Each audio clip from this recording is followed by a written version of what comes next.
Good evening, ladies and gentlemen, and welcome back to the Season 17 SFL Draft. Last night in Round 1, we saw Leon Thunderman go first overall to San Diego. 3 out of the 4 kickers get the call, and all of the defensive tackles stayed on the board. In total, 24 names were called, and tonight we will call 41 more. Hello, everyone. I'm Tyler Falk. It's great to have you all back for the second and final day of the draft. Nelson Lozano, Mike St. Green, Chad Rowland, and Aaron Alexander join me tonight to help us break down to the second round of the draft. That being said, Queen City, you are on the clock with the 25th pick.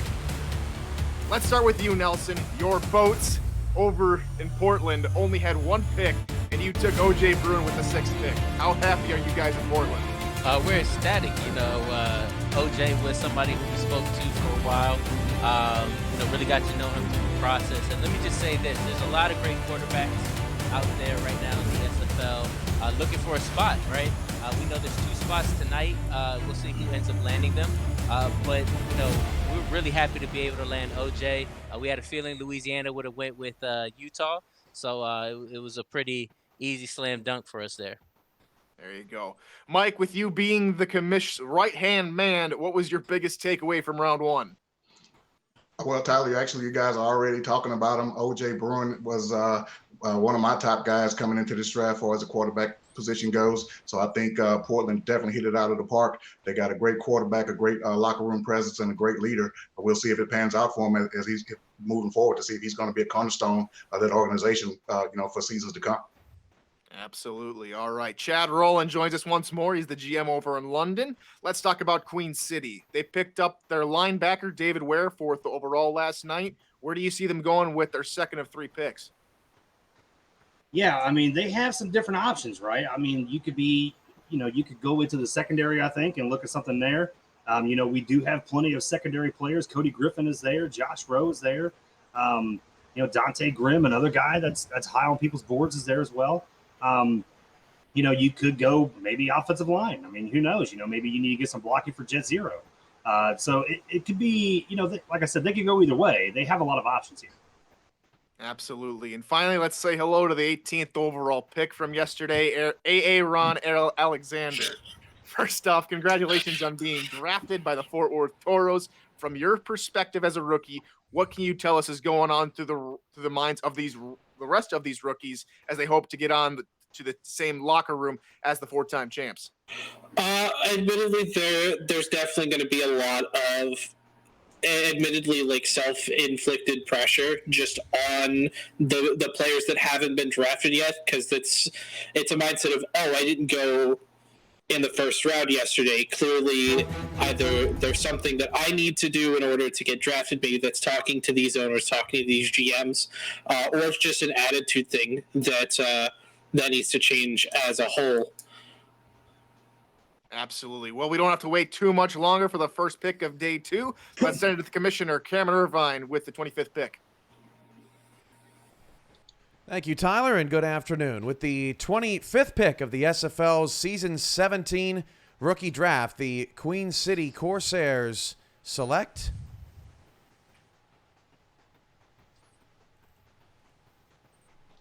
cornerback Cody Griffin. Louisiana, you're on the clock with the 26th pick. So Ethan, Kai, and Chad hits it right a nail on the head. They go cornerback. Nelson, they get Cody Griffin.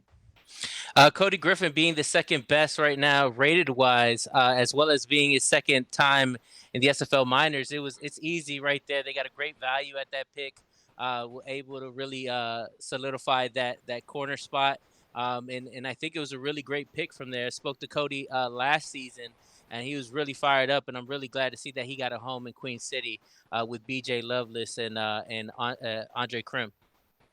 And he's going to partner up alongside Ted Haynes over there at the quarterback spot. Mike, Queen City last year, a little bit of an offseason again. They're still trying to find their way back in the playoffs. How can Griffin help them out? Tyler, they definitely, needed to go with a corner, definitely some secondary help at this point. Only one other cornerback was on the roster at this time, and only 4 secondary spots were filled. So they definitely needed, support in that defensive backfield there. He's joining a great defensive backfield here. Where they have Ted Haynes, who's a great corner, on the other side. So he's going to definitely be learning from one of the best in the league. And we'll be talking more about Queen City in just a few moments, as Queen City, with the trade with Carolina, sandwich this next pick that goes to Louisiana here at the 26th spot. I've heard rumblings of where they might go, but Chad, maybe you've heard more. What do they need to do here with their second pick? Yeah, you probably know more about it than I do, to be honest. But you know what? I think you have to go something in the front seven here, right? I mean, obviously, we talked about the defensive tackles. When are these guys going to go, right? Robert Cron, a great pick, I think, here for Louisiana to shore up that front seven and make that defense even more lethal than what it is. Absolutely. Aaron, if you're going defensive tackle, I know the big story, one of the big stories yesterday is that 3 kickers went off the board and no defensive tackles. Do they go ahead and is this where we see defensive tackle off the board, or do they go somewhere else? I definitely think defensive tackle is a possibility here. I also think that they could also shore up maybe their linebacking core, that second level here as well. If we're talking defensive tackle, though, it's got to be either Robert Cron or Isaac Forrester here for Louisiana. Right, and as we mentioned earlier, Louisiana, with their first pick in the first round, took their quarterback Tommy Utah to replace Johnny Pickler, who went over to London. But Nelson, Tommy Utah, he's got a couple of offensive weapons now to go ahead and throw the ball over to. Do they go ahead and maybe give him another weapon over there, or do they go to the defensive side of the football? Well, I think DT is where everybody's really leaning to. When you look at a lot of the mocks, it's a lot of somebody on the line really helping out. Now, my thing is, I don't think really anybody's really talked about linemen again. I know a lot of them went in the first. There's still a couple still left out there. And Leonard Butler Sr. moved from being a lineman over to being on the defensive side of the ball. So maybe looking to somebody who could take on that position and give some protection over to Tommy Utah. And Mike St. Green will go to you once more in Louisiana. So we're just going to go ahead and continue as Louisiana seems to be taking their time. Your thoughts on the pick? Again, you got 3 defensive linemen. Do they partner somebody up with Gond, or do they go somewhere else? Yeah, we could possibly see the first defensive tackle go off the board right here. Robert Cron probably would be a good choice here. Help maybe since Leonard Butler is moving over to the defensive side, maybe help him out. But I can see that going the other way as well.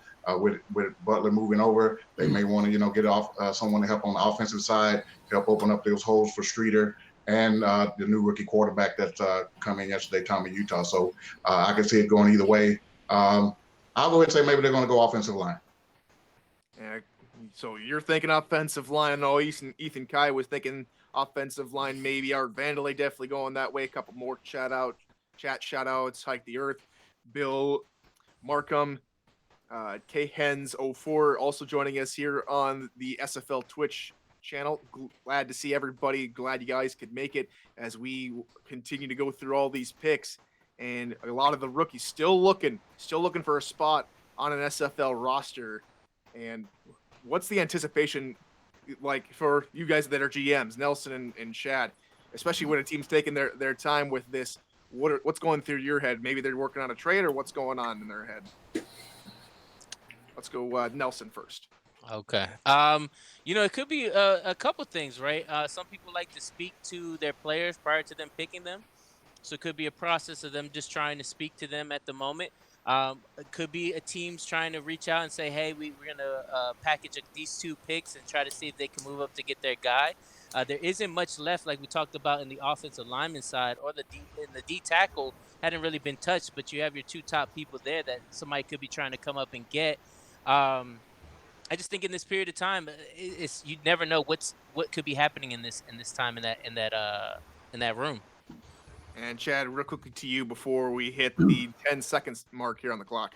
Yeah, I think that when you're looking at it in this situation, some of these draft picks falling down from the first round to the second round, so maybe they're taking their time and reevaluating, needing to see what Queen City was going to pull first before they pulled the trigger here. So we'll find out right now then. And we will not see a Minnesota Vikings fumble as Louisiana does get their pick in. And so as they beat the buzzer, Cam will send it to you with the 26th pick. With the 26th pick in the SFL Season 17 rookie draft, the Louisiana Revolution select defensive tackle Chance Wall, Queen City via Carolina with the 27th selection. You're on the clock. So there it is, our first defensive tackle off the board. Aaron, what can you tell us about Chance? Chance Wall, definitely one of the more probably undervalued D tackles. He does have the best overall build. He also was probably one of the more dominant defensive tackles in the minors last season, along with, of course, Robert Cron. I think this is a really good pickup here for Louisiana. It's definitely going to show up that fight in the trenches for them going into next season. So, Mike, they go Wall over Cron. And is that maybe a little bit of a surprise for some people? And what can you tell us about now that Louisiana now have a front four instead of a front three? Well, that tells me that these guys want to get after the quarterback, want to shut down the run, and maybe want to win some games defensively. Maybe they don't want to outscore teams this season, as they did a couple of seasons ago. They put up a ton of points with Streeter being the MVP a couple of seasons ago, struggled quite a bit last season offensively. So maybe they're saying now with the young quarterback coming in, we want to maybe, 3 yards in a cloud of dust, beat you defensively, turn the ball over, pressure your quarterback, and shut down your running game, and give this Tommy Utah a chance to develop, and maybe towards the end of the year, can put the foot on the gas and make a run towards the playoffs. And absolutely, as being a new teammate of Chance Wall, congratulations, welcome to Louisiana, and we'll be happy to be talking to you in the locker room relatively soon. But let's move on to the other end of that Queen City sandwich. Again, they're on the clock here in Nelson. Where do they go here? With Queen City having their team needs, right? We kind of talked about it. They just got their corner. Now they can go back if they need to dip again and get their defensive lineman. I think, again, you have to try to make that decision now because the DT pool from Crone down to the next person is about almost a 6-point difference. So if you are going to go ahead and jump in, this would be a great time for you to get one of the better DTs that are available now, just because you already made your move getting your cornerback. Absolutely. And this is their final pick of the draft. So if they're looking for a defensive tackle, this is where they go. Let's go to Mike St. Green. Defensive tackle kind of looks like the consensus, especially from a few people. And we've mentioned Cron a couple of times. We've got Forrester still out there. A few other, of course, only the first defensive tackle off the board. So if they don't go Crom, where do they go? I could see Queen City possibly going linebacker here. They only have 2 linebackers on the roster as it stands right now. Garrett Hudson is at the top of the linebacker list right now of some of the mocks, and so that could be a possibility. But I think I'm going to lean towards what Nelson is saying, and we may see Robert Cron right here. They may shore up that defensive line and go with the big guys up front. Absolutely. Okay. Chad, for some reason they don't go defensive tackle. What's the surprise pick for you? I mean, to me, the surprise pick, I guess, would be offensive lineman, right? Johnny Van Man coming over from San Jose could be the pick here if they don't go defensive tackle, but I truly think they go defensive tackle. All right, so the pick is in from the Queen City War Room. We'll shoot it back to the SFL Commissioner, Cameron Irvine, with the pick. With the 27th pick in the SFL's Season 17 rookie draft, the Queen City Corsairs select wide receiver Doug Spelling. Atlanta's on the clock with the 28th pick. Very interesting choice as Queen City elect to go 4 wide receivers and 2 tight ends. Nelson, what does that do for an offense? That gives a lot of flexibility when it comes down to the throwing, right? Like, I think a lot of us looking at Queen City roster did not expect them to go another wide receiver here. But it shows the confidence that they have in their line and on their defense, and want to ensure that whoever you got to cover is going to be a difficult person to cover, on trying to get all the receivers at that time. So I think it's a very interesting pick. Chad, we'll jump over to you real quick. Doug Spelling, one of the better wide receivers coming out from this class. What can you tell us about him? Yeah, I mean, he in that championship game, I mean, he had 11 catches, right? I mean, he just balled out. And I think that really just made his stock go up in my mind. I mean, he was already a good receiver as is, but, just balling out in that championship game. So that shows Queen City that he's ready for the big moments, right? And going now 4 wide and 2 tight ends. I mean, this is going to be a very interesting offense to watch this season. Absolutely. He had the most receptions and touchdowns amongst receivers coming into the draft. So definitely, like you said, that big championship game really helped him out. And now we move on to the season 15 champs, the Atlanta Swarm. Mike St. Green, where do you think they're going to get back into the championship hunt? Well, Atlanta went wide receiver yesterday. Am I correct in seeing that? Yes. Yeah, they went with Roosevelt. Yeah, the big wide receiver yesterday. That was a huge pickup for them, and I think they needed to get back to that. But what we see them going today, oh man, they probably could add someone in the secondary, maybe another corner, maybe to put in the slot, or maybe go with the strong safety or free safety position here. But yeah, maybe I see Atlanta going into the defensive backfield to help shore up that defensive backfield. Okay, Aaron, if they do go into the defensive backfield, what are a couple names you're looking at? I'm thinking they're going to go free safety, somebody like Josh Rowe, maybe Justin Reside, a couple names that really stick out to me here. As far as that goes, they could also switch gears and go strong side, get somebody like Dante Grimm, Nana Leahy. If they want maybe a lower value target, maybe like Kenny Slater or Isabella Blackwell, if they go DB here, there are definitely plenty of options that Atlanta can go either way. Bryant Dynasty over there whistling suspiciously, apparently, the quarterback from Atlanta. Maybe he knows something we don't know. Of course he knows something we don't know. He might know where they're going exactly. And maybe they're leaning toward that offensive line, as there was a huge run on offensive linemen late on in the draft yesterday with about 4 of them going in about 10 picks. So Nelson, they go offensive linemen again. That pack really whittled down to, about half the amount of players coming into the draft that there were at the start of it. So which offensive lineman are you taking if you're the Atlanta Swarm? So if we're gonna look at somebody, you can look at Johnny Van Man, right? 6'5", 319 pounds. Right now is the best rated available player on the board still. And if not, you still have Brian French, who's also on there, 6'3", 315 pounds. It's only a 2-point difference between the two. So it really depends. Now, looking at Atlanta's roster and seeing exactly what they could do, right? They could surprise some people. They still have a space for a 3rd wide receiver. They could try to do. We've seen a lot of teams this offseason do 2 tight end sets. So that could be an option as well, right? If they don't want to go ahead and do that, they have Jim Copeland that's still out there, who's a pretty high-rated tight end who could be available, and they could try to do a 2 tight end set like they used to do with Will Todd, who's now with the Arizona Scorpions. And we'll see if they do go get a replacement for Will Todd as we send it back to the commissioner, Cameron Irvine, for the next pick. With the 28th pick in the SFL Season 17 rookie draft, the Atlanta Swarm select cornerback Jay Rock. Via Houston, Denver has the 29th pick. You're on the clock. So they do indeed go to the defensive backfield, Mike, and they get Jay Rock as a result. Yeah, Tyler, they definitely would, seem like that's the obvious way that they were going to go. Maybe they didn't, they already have 2 corners on the roster, and maybe some of the, the free safeties and strong safeties don't meet their, criteria that they want, moving forward. So it doesn't surprise me that they went corner to help out with the slot position here.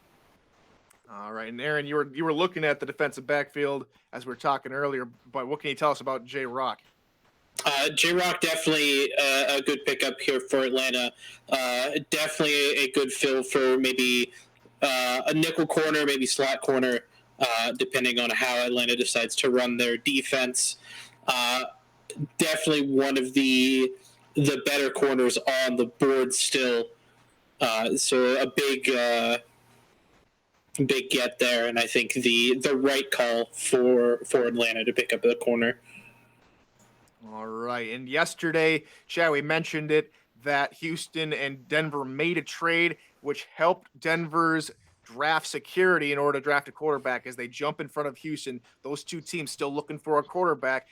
Denver is more than likely going to quarterback, you'd think, with this pick. Yeah, I mean, if you're making that trade, you're jumping up ahead. Which is funny they made it with the team that needed a quarterback also. But you jump ahead to get that guy, right? I mean, this isn't going to be for the running back right here. This is going to be for the quarterback. We said quarterback in the first round, and they took Isaiah King the third. So, my thinking is quarterback. You can look at somebody like Eric Price. You look at somebody like Scar Patterson. You look at somebody like Dave Burr. I mean, there's plenty of options there for Kramer and the rest of that group over there. And again, he comes at us today with another suspicious camera angle, trying to get the whole perspective shot on us once more. But Mike, of the quarterbacks are still available, Eric Price stands out as the top-rated quarterback. But you got Scar Patterson, like Chad was mentioning, that has some pretty nice stats. But who are some maybe surprises that we might see come out of this pick? One surprise we could see from the quarterback position is Trellis Blanton. I mean, he had a great season at Albuquerque. These guys were putting up a ton of points all season long down there in the minors. That could be one possibility. But I'm leaning that they may not go quarterback here. Maybe if they have a couple of guys, identified that they can wait for, they may go ahead and address this huge hole at the running back spot here. We can see Douglas Brown or Bailey O'Shaughnessy going off the board right here. I could see them going that route, maybe waiting on quarterback the next round. I mean, they have a ton of picks today. With that, Nelson, if they don't go quarterback and they do try and fill another spot, where do you see him going? With the needs that they currently have, I mean, you could probably say, hey, if they're gonna get another DT here, we haven't really seen many people dig deep in there. It might be something that people try to pull for later in the rounds. But if they're not gonna go quarterback or running back, then maybe looking at that DT spot there might be really nice for them. And if I'm looking at the order correctly, Denver doesn't even show up on the next, 20 or so picks. So they'd have to wait and hope that Houston doesn't take their quarterback if they do trade if they don't decide to go ahead and grab a quarterback. So Aaron, again, quarterback's a big spot here, but let's talk to defensive side of the ball. Like Nelson was saying, defensive tackle, 4 left on the board out of the 5 possible, and maybe a couple other spots. Where are you thinking that Denver is looking, or maybe looking to surprise us? Honestly, picking up a DT wouldn't be bad here. They could go into their secondary to kind of pair somebody up with Isaiah King at strong safety. Personally, I think Denver's going to go ahead and make their statement here with their running back selection, just to kind of plant who their next big franchise running back is going to be. And they'll save that quarterback selection till later on. A lot of big shoes to fill from the defending champions. Chad?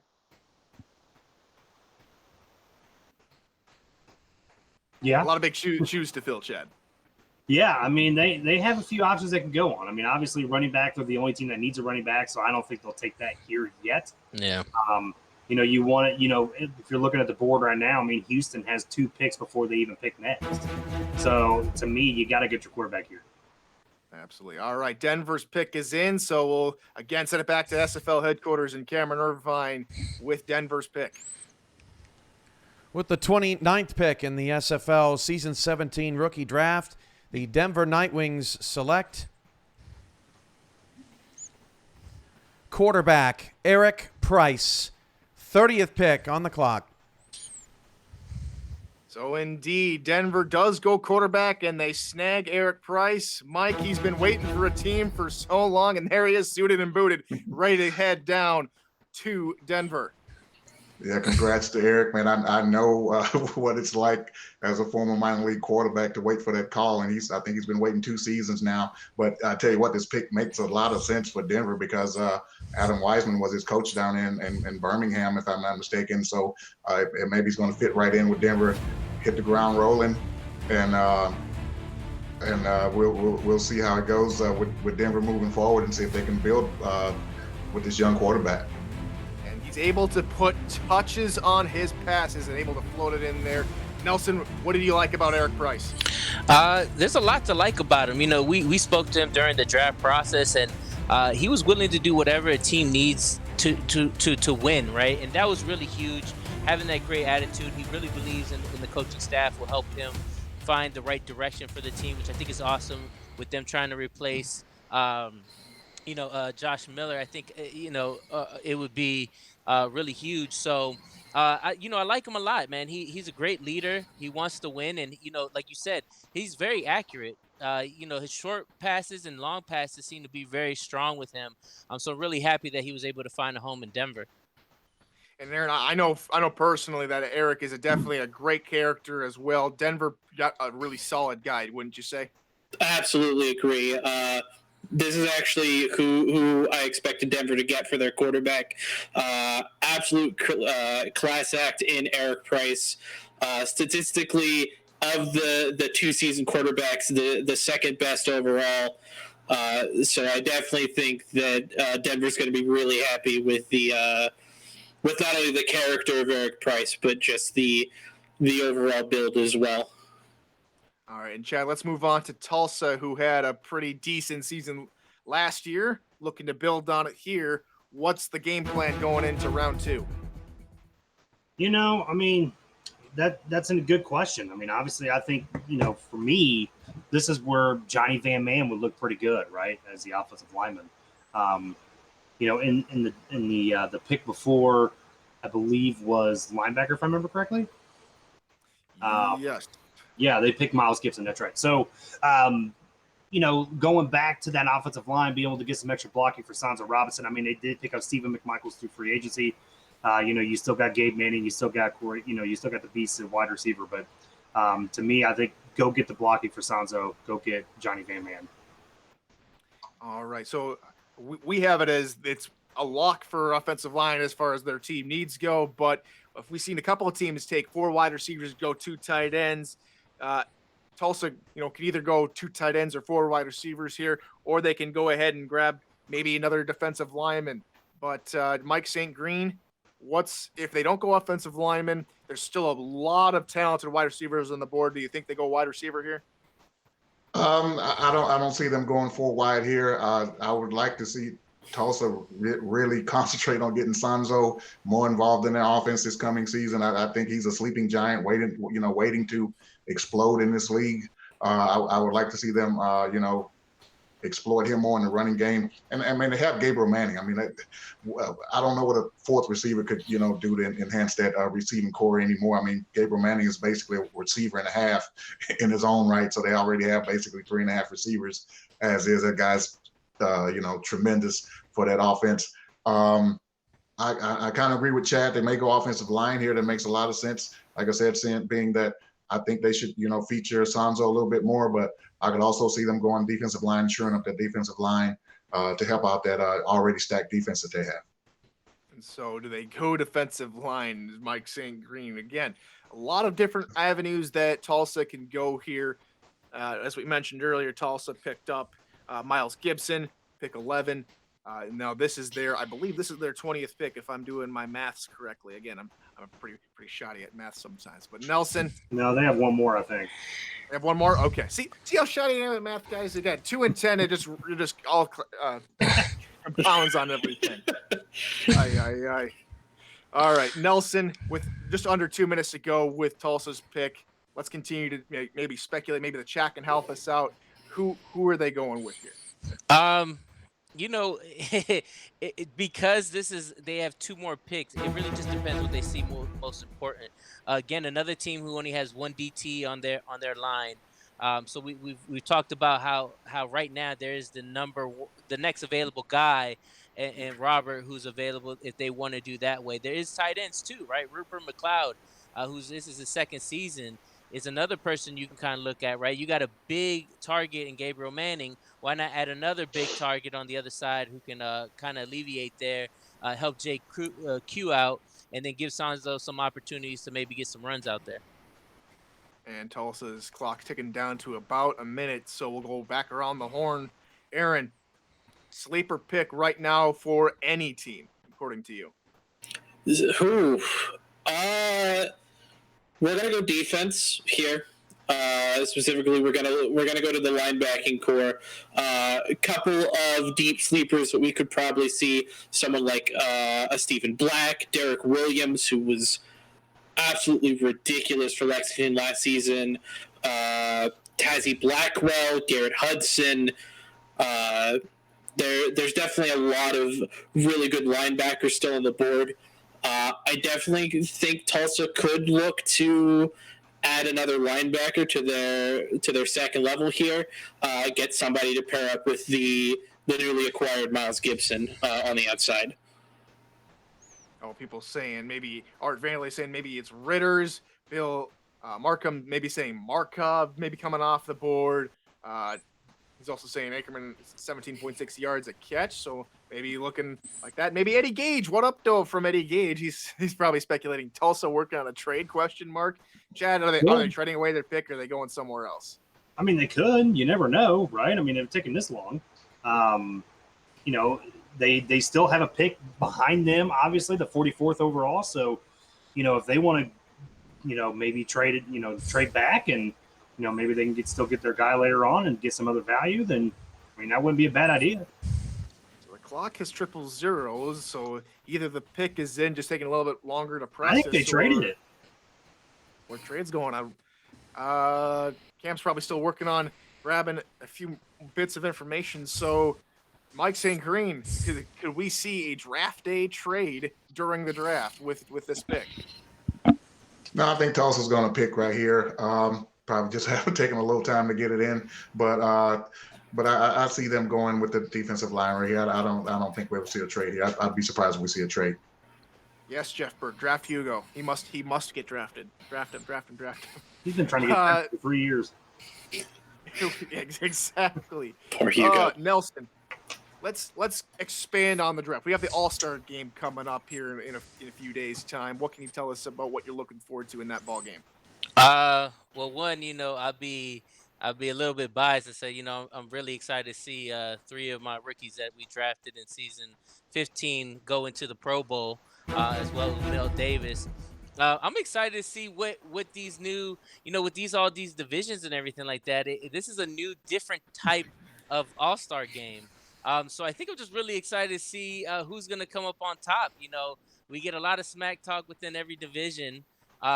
Who's really the best, and now we're going to split into East and West, and we're going to really see who backs it up. So it's just another layer of competition that I'm really excited to see, and it's the best of the best. So who wouldn't want to see that, right? That's the dream team right there, and it's going to be very excited to see that game when it happens. Absolutely. And finally, Tulsa's pick is in, so we'll shoot it over to Cameron Irvine with the call. With the 30th pick in the SFL Season 17 rookie draft, the Tulsa Desperados select free safety Daniel Wright. 31st pick, you're on the clock. So they go with the defensive backfield and Daniel Wright. I like this kid. Chad, what else do you like about Daniel Wright? Yeah, I think for what Tulsa needing in that defensive backfield, this is an excellent pick. You know, there was some different options they probably could have went with, but Daniel Wright, very active member in the chat I've seen, you know, always, you know, talking good about other members in the community as well. So this is an excellent pick, a great character pick right here for Tulsa. Absolutely. And his stats back it up. 65 tackles, 42 total, 23 assisted, 3 interceptions for the free safety. Definitely a great pick, and you can see him there alive looking. Oh, he's a Boston Bruins fan. Aaron, besides him being a Bruin fan, again, Chad mentioned he's a great character pick, great guy. I think this is a great pick for Tulsa.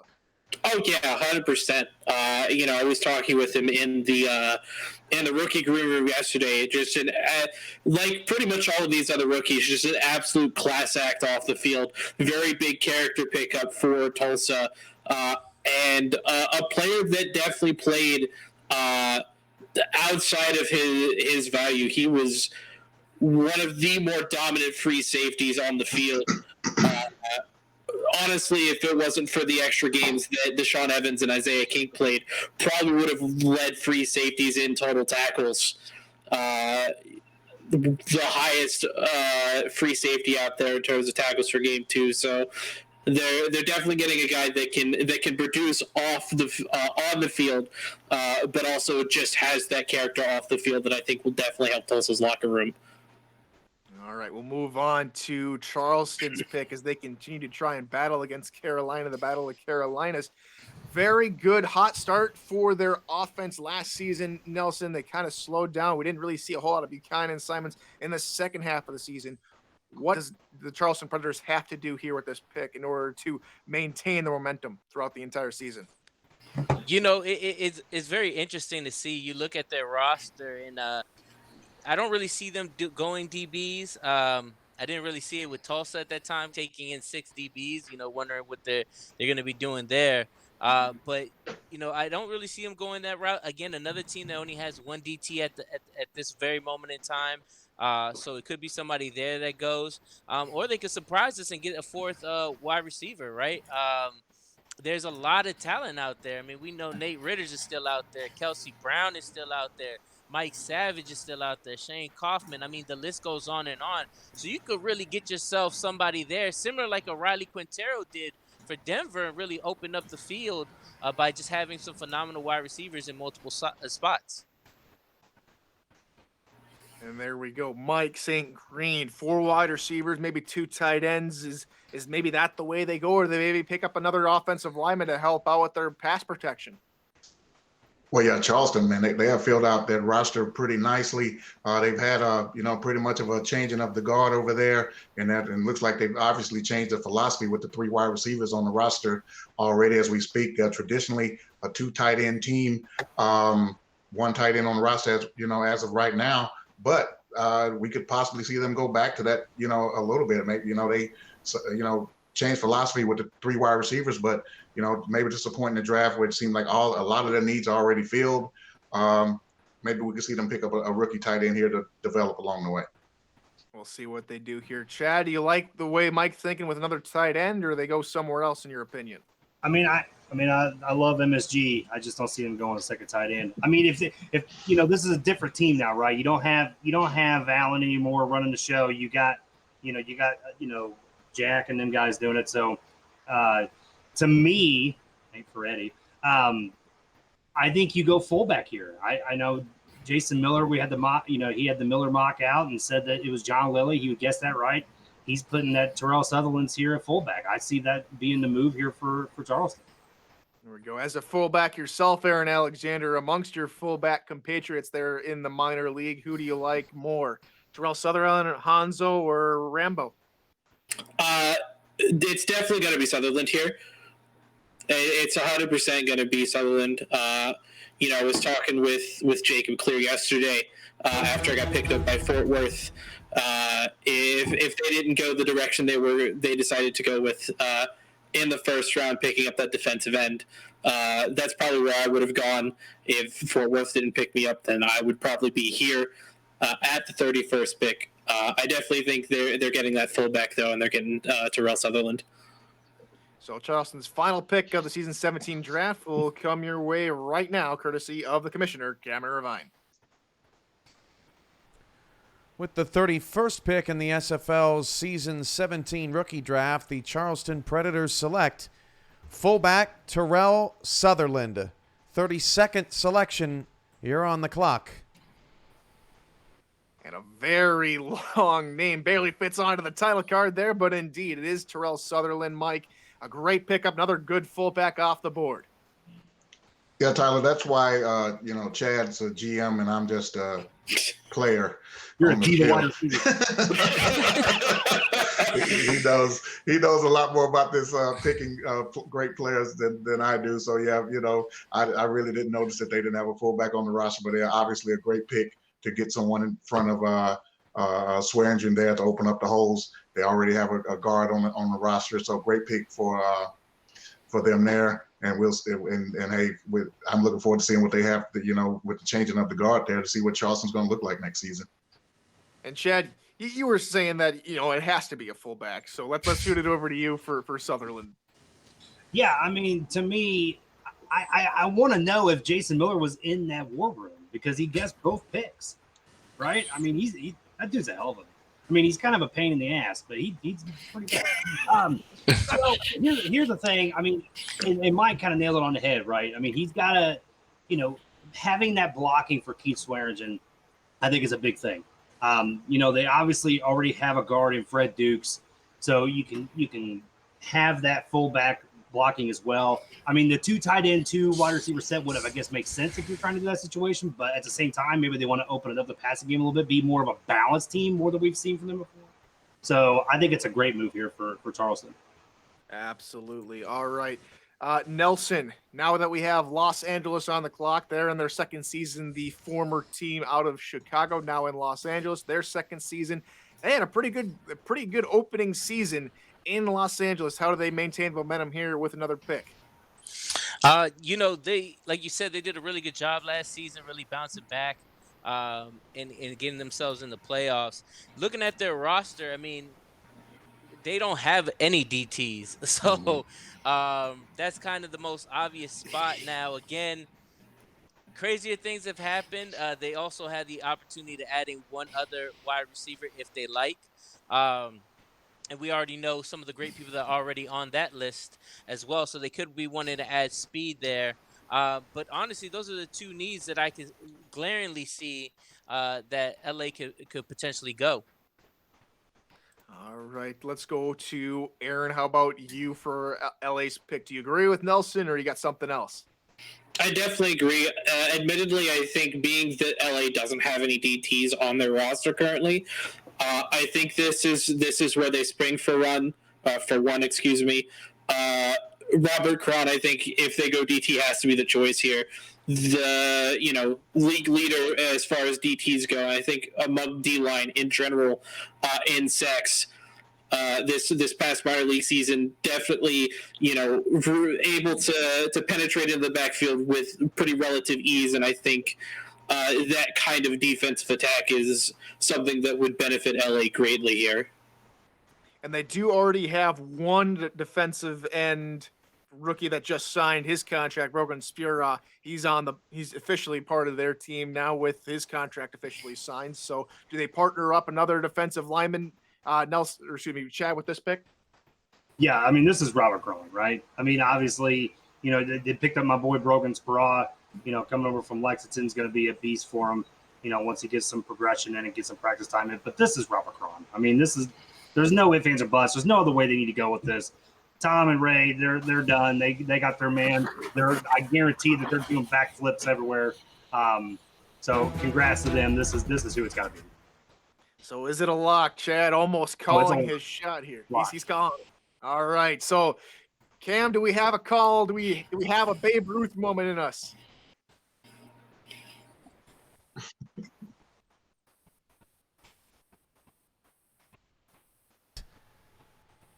Oh, there we go.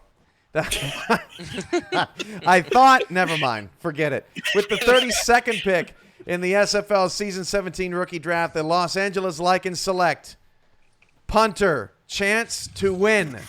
33rd pick, you're on the clock. Wow. So that's all the special teamers off the board, and Chad is shaking his head. It is not Crum. It's the punter, chance to win. Mike St. Green, every single special teams player is now off the board. Wow. Yeah, Tyler. Obviously somewhat of surprise. I mean, it's a glaring need at defensive tackle for this team. I'm not sure if they have another pick coming down the pike or not, but yeah, that's an interesting pick. But it could be that they really wanted a punter, but they do have Rob Emmons as a kicker. But maybe Chance is going to be doing, maybe a little something else for this team, maybe behind the scenes scouting, or who knows what role he's going to take up with this team. Otherwise, could possibly have influence that. But I'll tell you one thing about this pick. It's going to make 2 teams that we've grown accustomed to having outstanding kickers not have a contract kicker next season in Denver and Jacksonville. So that's going to be interesting for them moving forward into season 17. But yeah, interesting pick. Maybe they're looking to fill that role at defensive tackle a little bit later. So Nelson, did this pick surprise you with the punter? Yes, it did. You know, when you looked at it, I was pretty sure LA was 19 to 20, so this was their 20th pick here. And looking at the obvious, just like Chad's reaction there, right? We clearly thought it was going to be a DT, right? Just based on what we see the need of, but they felt something different there. Probably trying to have all facets of the game be under control, and if you really control the middle, then hey, with those linebackers and the DBs, hopefully they clean up the sides for you. Um, but again, it was a very surprising pick, as you can see all of us our reactions. Didn't know they were going to go that way, so very surprising indeed. Chad is flabbergasted right now. Still cannot believe the pick. I think it's a great pick. I think punters matter too. So let's go over to Aaron Alexander. Break down Jacksonville right now. They're a solid franchise. They've got Jack's data over there. You know, who do they add to their long list of fantastic players? So I'll be honest with you. Kicker was actually one of the needs that Jacksonville had. So I honestly thought this is where Chance Throne was going to go. So I think LA picking up Chance was actually a tactical choice to keep that out of the hands of not only Jacksonville, but also St. Louis immediately afterward, since both of those teams need kickers. So with that in mind, Jacksonville, I think they could go secondary here and pick up a cornerback. We keep saying that this is where Robert Cron's going to go, and honestly, I'm probably going to keep saying that till I'm blue in the face. But Jacksonville needs a DT. Robert Cron definitely could be the guy there to shore up their defense and their front seven. They also could go offensive line, pick up Johnny Van Man, pick up Brian French. A lot of possibilities here for Mike All and the Jacksonville Kings. Mike All is eating all the curly fries today. Yesterday was cake. Today it's curly fries. But you can see there's almost no pressure there in the Jacksonville war room. Chad, how is that approach different from your approach as a general manager? I just want 2 seconds. First of all, congratulations on the chance to win. Lexington kicker. Yep. Proud of the guy. Good franchise to land on. But, oh, man, just heartbreaking. Anyway, so Jacksonville. Let me just do it again. This is where Robert Cron goes. I mean, why not pair him up with Hunter Norwood, right? I mean, you got 3 defensive linemen. Jacksonville is just probably thinking, oh, I don't know who we're going to take. And then all of a sudden, Robert Cron falls in your lap. He has a top 5 grade, and you're like, oh, crap, here we go.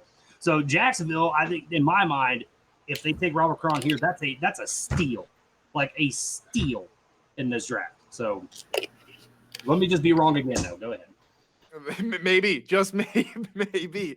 But again, none of the defensive tackles got picked in the first round. A lot of defensive tackles that are on the board, a lot of mock drafts had them going, first 10 picks because of their quality. So, Cam, is second time the charm here for Chad? Let's find out.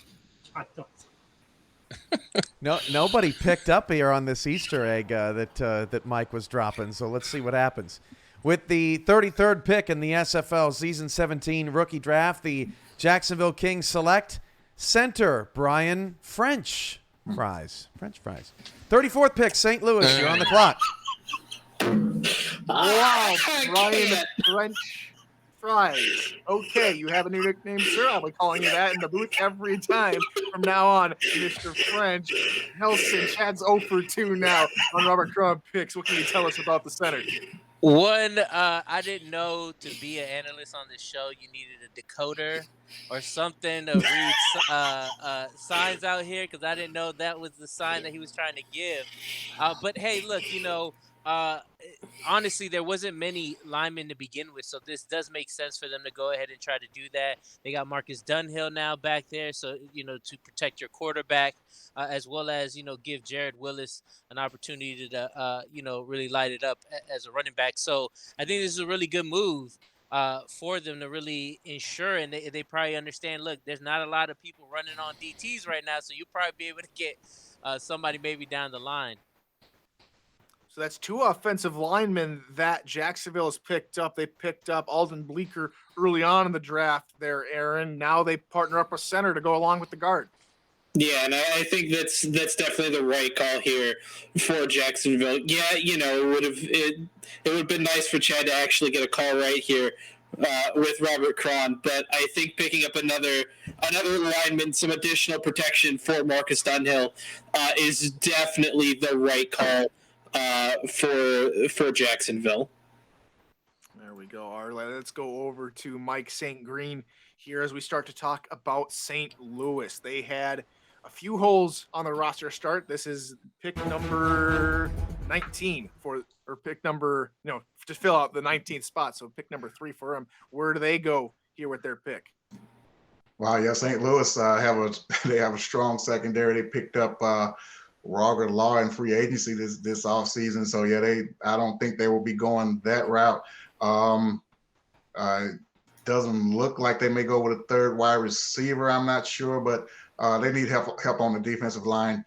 Maybe look for a defensive end to come off the board here with St. Louis. Kind of hard to tell which direction they may go. They had a solid defense last season, and so maybe they're going to look to go that route again. Look for them to shore up this defensive line. We'll see a defensive end come off the board here. Maybe Frank Sackhouse, John Swift, Matthew Holford. We'll see, but they're definitely going defensive end, possibly defensive tackle. Will we possibly, see Robert Cron finally? I'm not sure, but I look for him to go DN.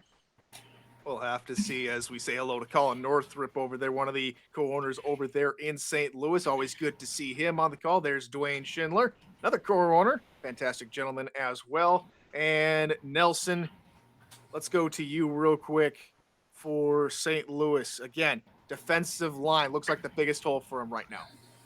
Yeah, it looks like making the guess, right? Defensive end or defensive tackle has to be, because they only have one of each right now currently on the roster. I'm pretty sure with the last special teams player being gone, that might have changed some things for St. Louis. They're used to having a kicker typically on their team, so it has to be one of those two, right? Maybe we're thinking Robert here, but if not, it's between those two positions here for St. Louis. There we go, Aaron. So we've talked about Crom out of the defensive tackle, but what can you tell us about the defensive ends? Defensive ends haven't really been getting talked about a lot here. There's, a couple really good value guys that haven't been selected yet. You've got Frank Stackhouse at Albuquerque, 6'6", 300 pounds. You've got Mike Bellot out of Ottawa, who's 6'7", 325. And then, John Swift out of Tacoma led the defensive ends in tackles per game, led in sacks. If St. Louis decides to go DN, I definitely think John Swift's going to be the pick here. Okay, Chad, I have to go to you for this one. Are you going to try and trying to go a third time to charm on me, or are you thinking somewhere else now that the 2 picks you go with punter and a center? I mean, who knows? At least it's not. At least they showed us Colin and Dwayne. Thank God I didn't have to see Eagles' face. So, I mean, you could go defensive line here. Obviously, I mean, they only got 2. Depending on what kind of defense St. Louis is going to run. I mean, they got 4 corners and 2 safeties. So they're done in the secondary. I mean, they could go another offensive lineman, maybe. I don't know. But it's somewhere on the line, either offensive line or defensive line. There we go. I'm just not going to guarantee a pick. Okay. All right. He's backing up. He's backing up, trying to keep his cards close, as they would say. But now under a minute for St. Louis, as we go ahead and continue to tick down the clock on their timer, as we take a look at some of their previous picks. They got Patrick Kelly, the left guard, round 1 with the 15th overall pick. This being I believe this is their second pick of the day, or second pick of the entire draft. So, Nelson, let's go to you real quick, as it kind of looks like the consensus is defensive line. And maybe if not that, maybe they try and get LC Mondavi out of the slot role and put somebody else in the slot role. But where do you see them going here? It could be what they want to do here, right? Maybe shore that up. I mean, there's a lot of value at wide receiver. I mean, we're seeing a lot of these folks who I think at this point some of them might have had a first round grade on them, slipping this into the second round. So honestly, they could, right? They do have the space for it. Um, to get somebody like that, and it depends on what they want to do. Get somebody big, maybe somebody like Nate Ritter's again. Kelsey Brown was a big target for Utah there, so maybe he can come help out Christian Brown. Um, it's going to be again interesting to see, and who knows? I mean, they got one lineman who wouldn't be surprised if they go ahead and grab another lineman. You don't know. Don't know. Eagleman Dummy being one of the more hot prospected GMs coming into the league from the rookie season back only 2 seasons ago. What did St. Louis come up with? We'll find out right now. Let's go over to Cam. With the 34th pick in the SFL Season 17 rookie draft, the St. Louis Gladiators select defensive end Matthew Holford. Mexico City is on the clock with the 35th selection. Matthew Holford gets the call from St. Louis. He's headed over to the Gateway City. What can you tell us about him, Mike St. Green? Hey, it's a great pick for St. Louis, and I take everything back that I said about listening to everything that Chad said about being a GM. I think I kind of made that call on that one a little bit, but yeah, great pickup for St. Louis. They needed defensive line help. They definitely needed defensive end help. A great pickup to add to this great defense that St. Louis had from a season ago. We'll see how St. Louis can turn that into a building on last season going into season 17. All right. Let's go to you there, Mr. Mr. Aaron Alexander. Defensive end, not defensive tackle. Yeah, I think this is the right call for St. Louis here to shore up the edge rush on their line instead of picking up another DT, since I believe they do have one already. Definitely a good pickup here. They do still have another pick this round, so we could potentially see if they decide to go for deep. That's where they decide to pick up the DT. But overall, a really great selection for the Gladiators. All right. Let's go over to Chad again here as we start talking about Mexico City. Is maybe the first half winded down. Only, most teams only had one selection, but from what people were talking about, it seemed like Mexico City was one of the better teams coming out of round one. What do they do here in round two? Yeah, I think you see the trend continue. I mean, they don't have any corners except for the one they drafted last night. Go get another one, right? I mean, you still have plenty of good options there. One of these safeties, maybe you'll be able to convert over to a corner. You still got Dante Grimm out there. You still got Josh Rowe. Plenty of options that you can go with here, but it's got to be secondary.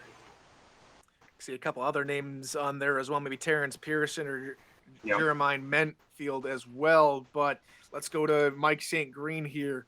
A lot of corners on the board, a lot of quality people out there. What are you looking at? Who stands out to you? Yeah, they definitely need secondary help, and the corner is a glaring need right now. But one name that I still see on the board is Chad mentioned. They could possibly maybe convert a safety over. I see Justin Reside's name still on the board.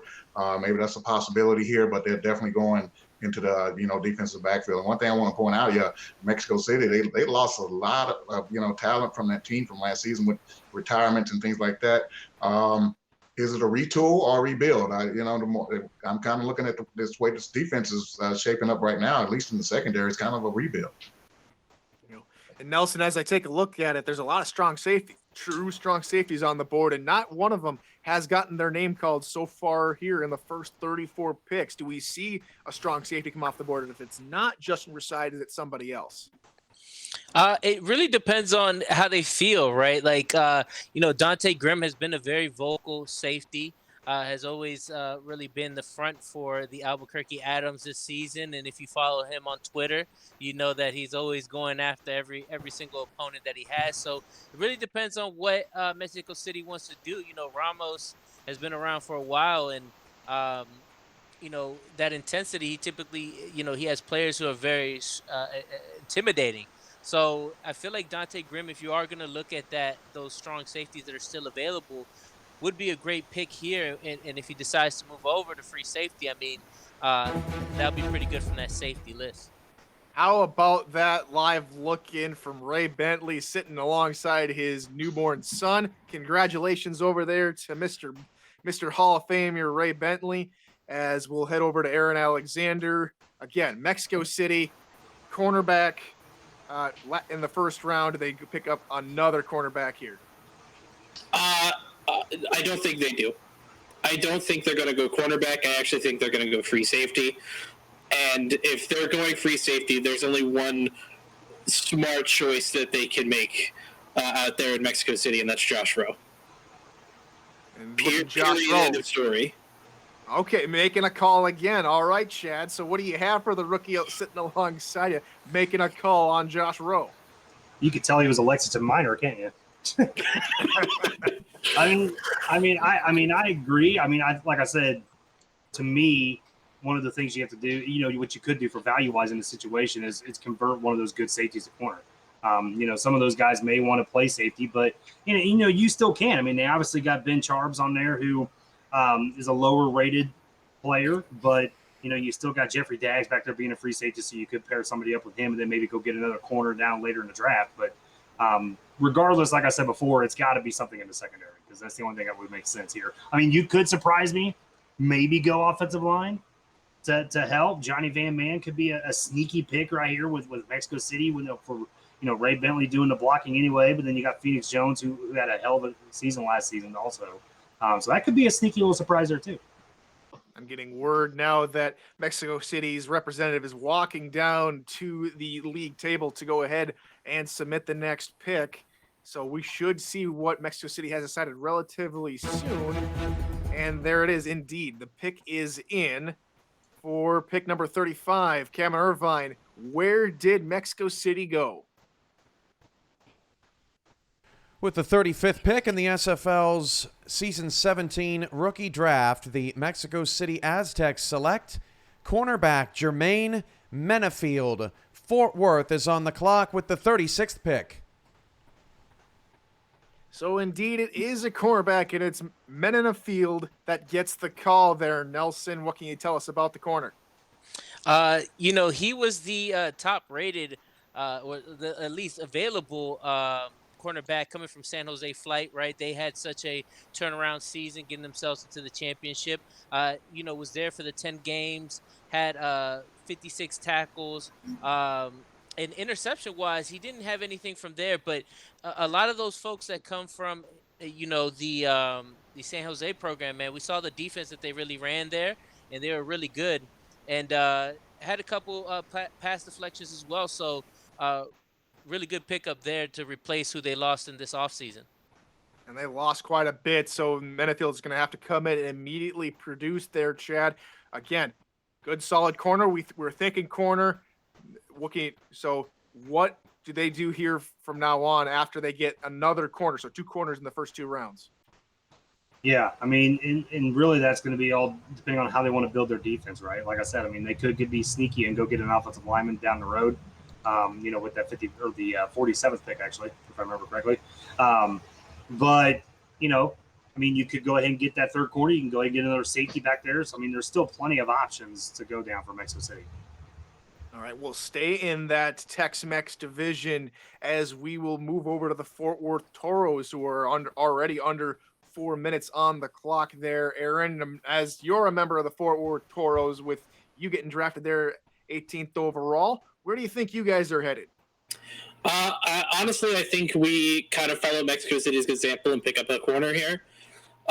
It's possible that the front office goes free safety to try and convert one of them or one of the strong safeties to potentially convert over to corner. But I definitely think it's going to be some form of defensive back.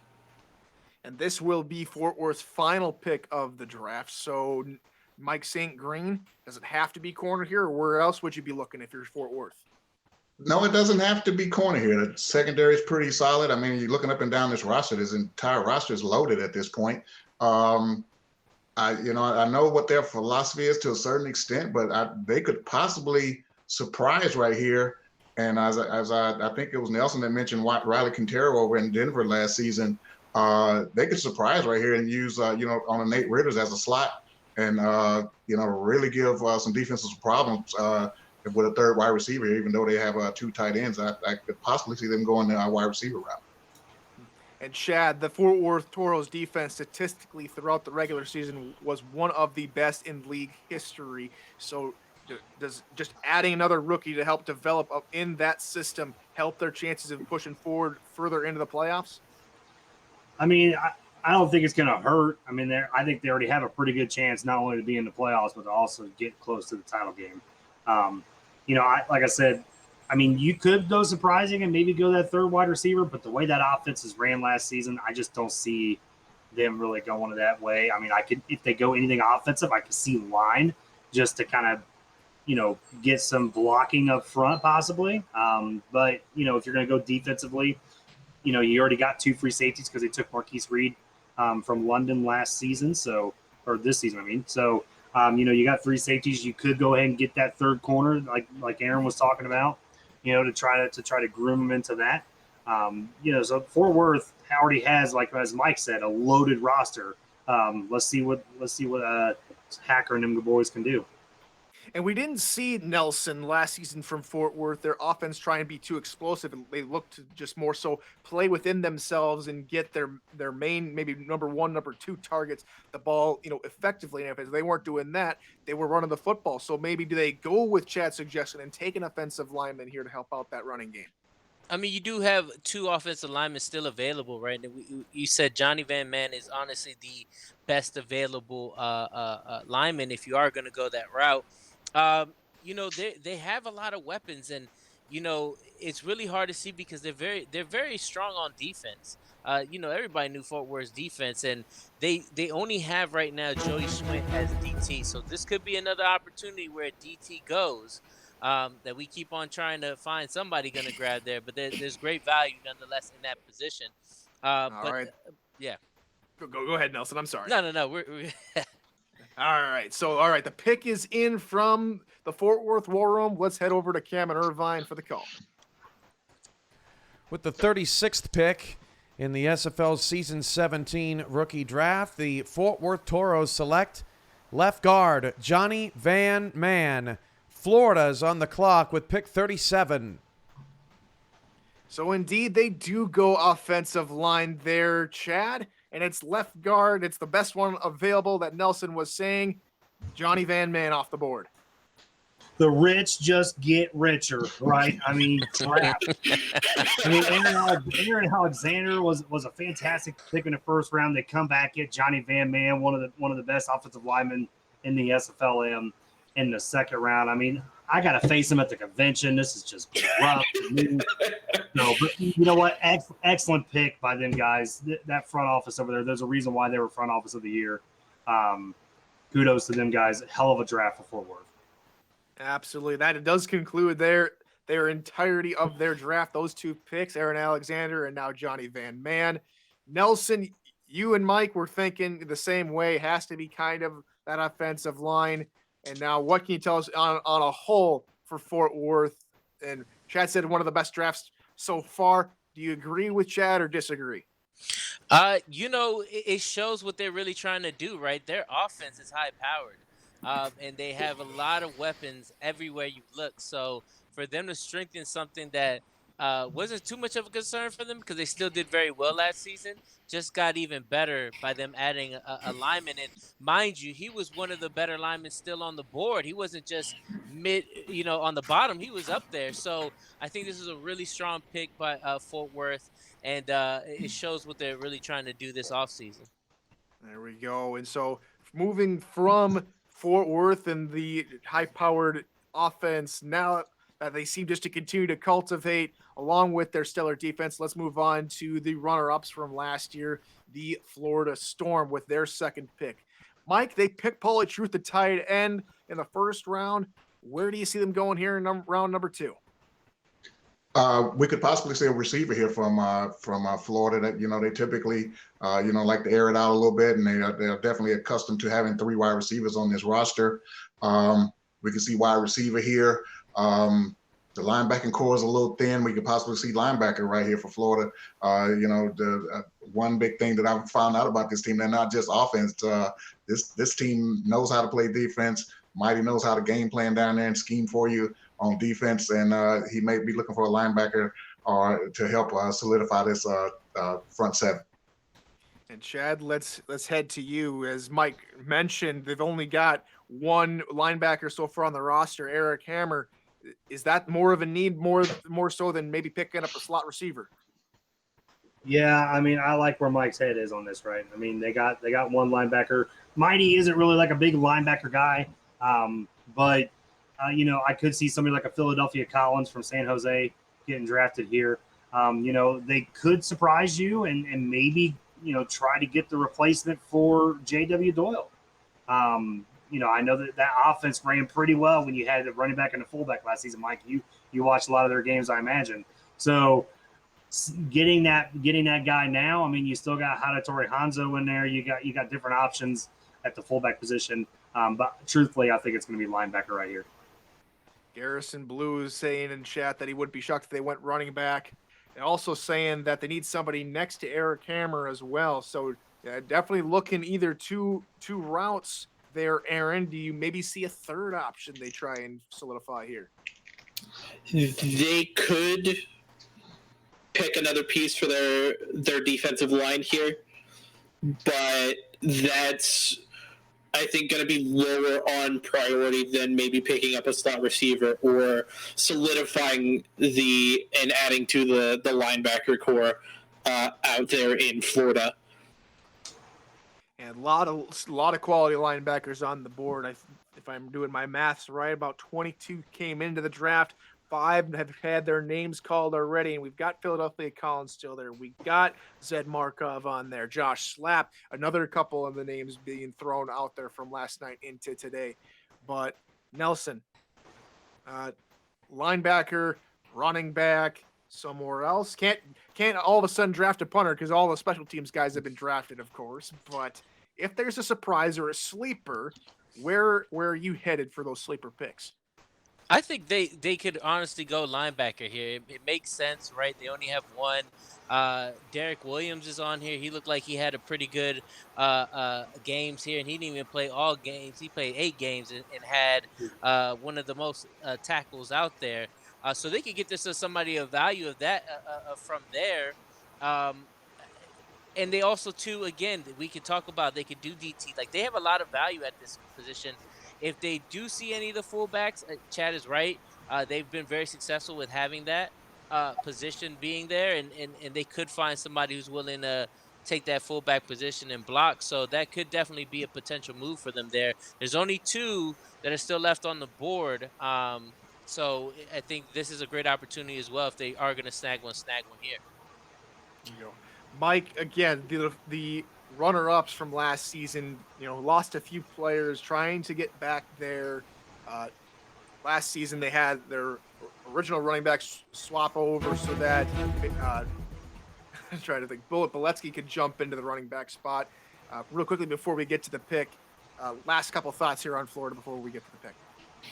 Yeah, I still think we see linebacker here. I agree that fullback could be a possibility, because it was very successful for them last year with that combination of Bullet and Doyle. But it's just a glaring need right there, so I think we're going to see linebacker. All right, so let's see where they went, who they got. Let's go back to Cameron Irvine.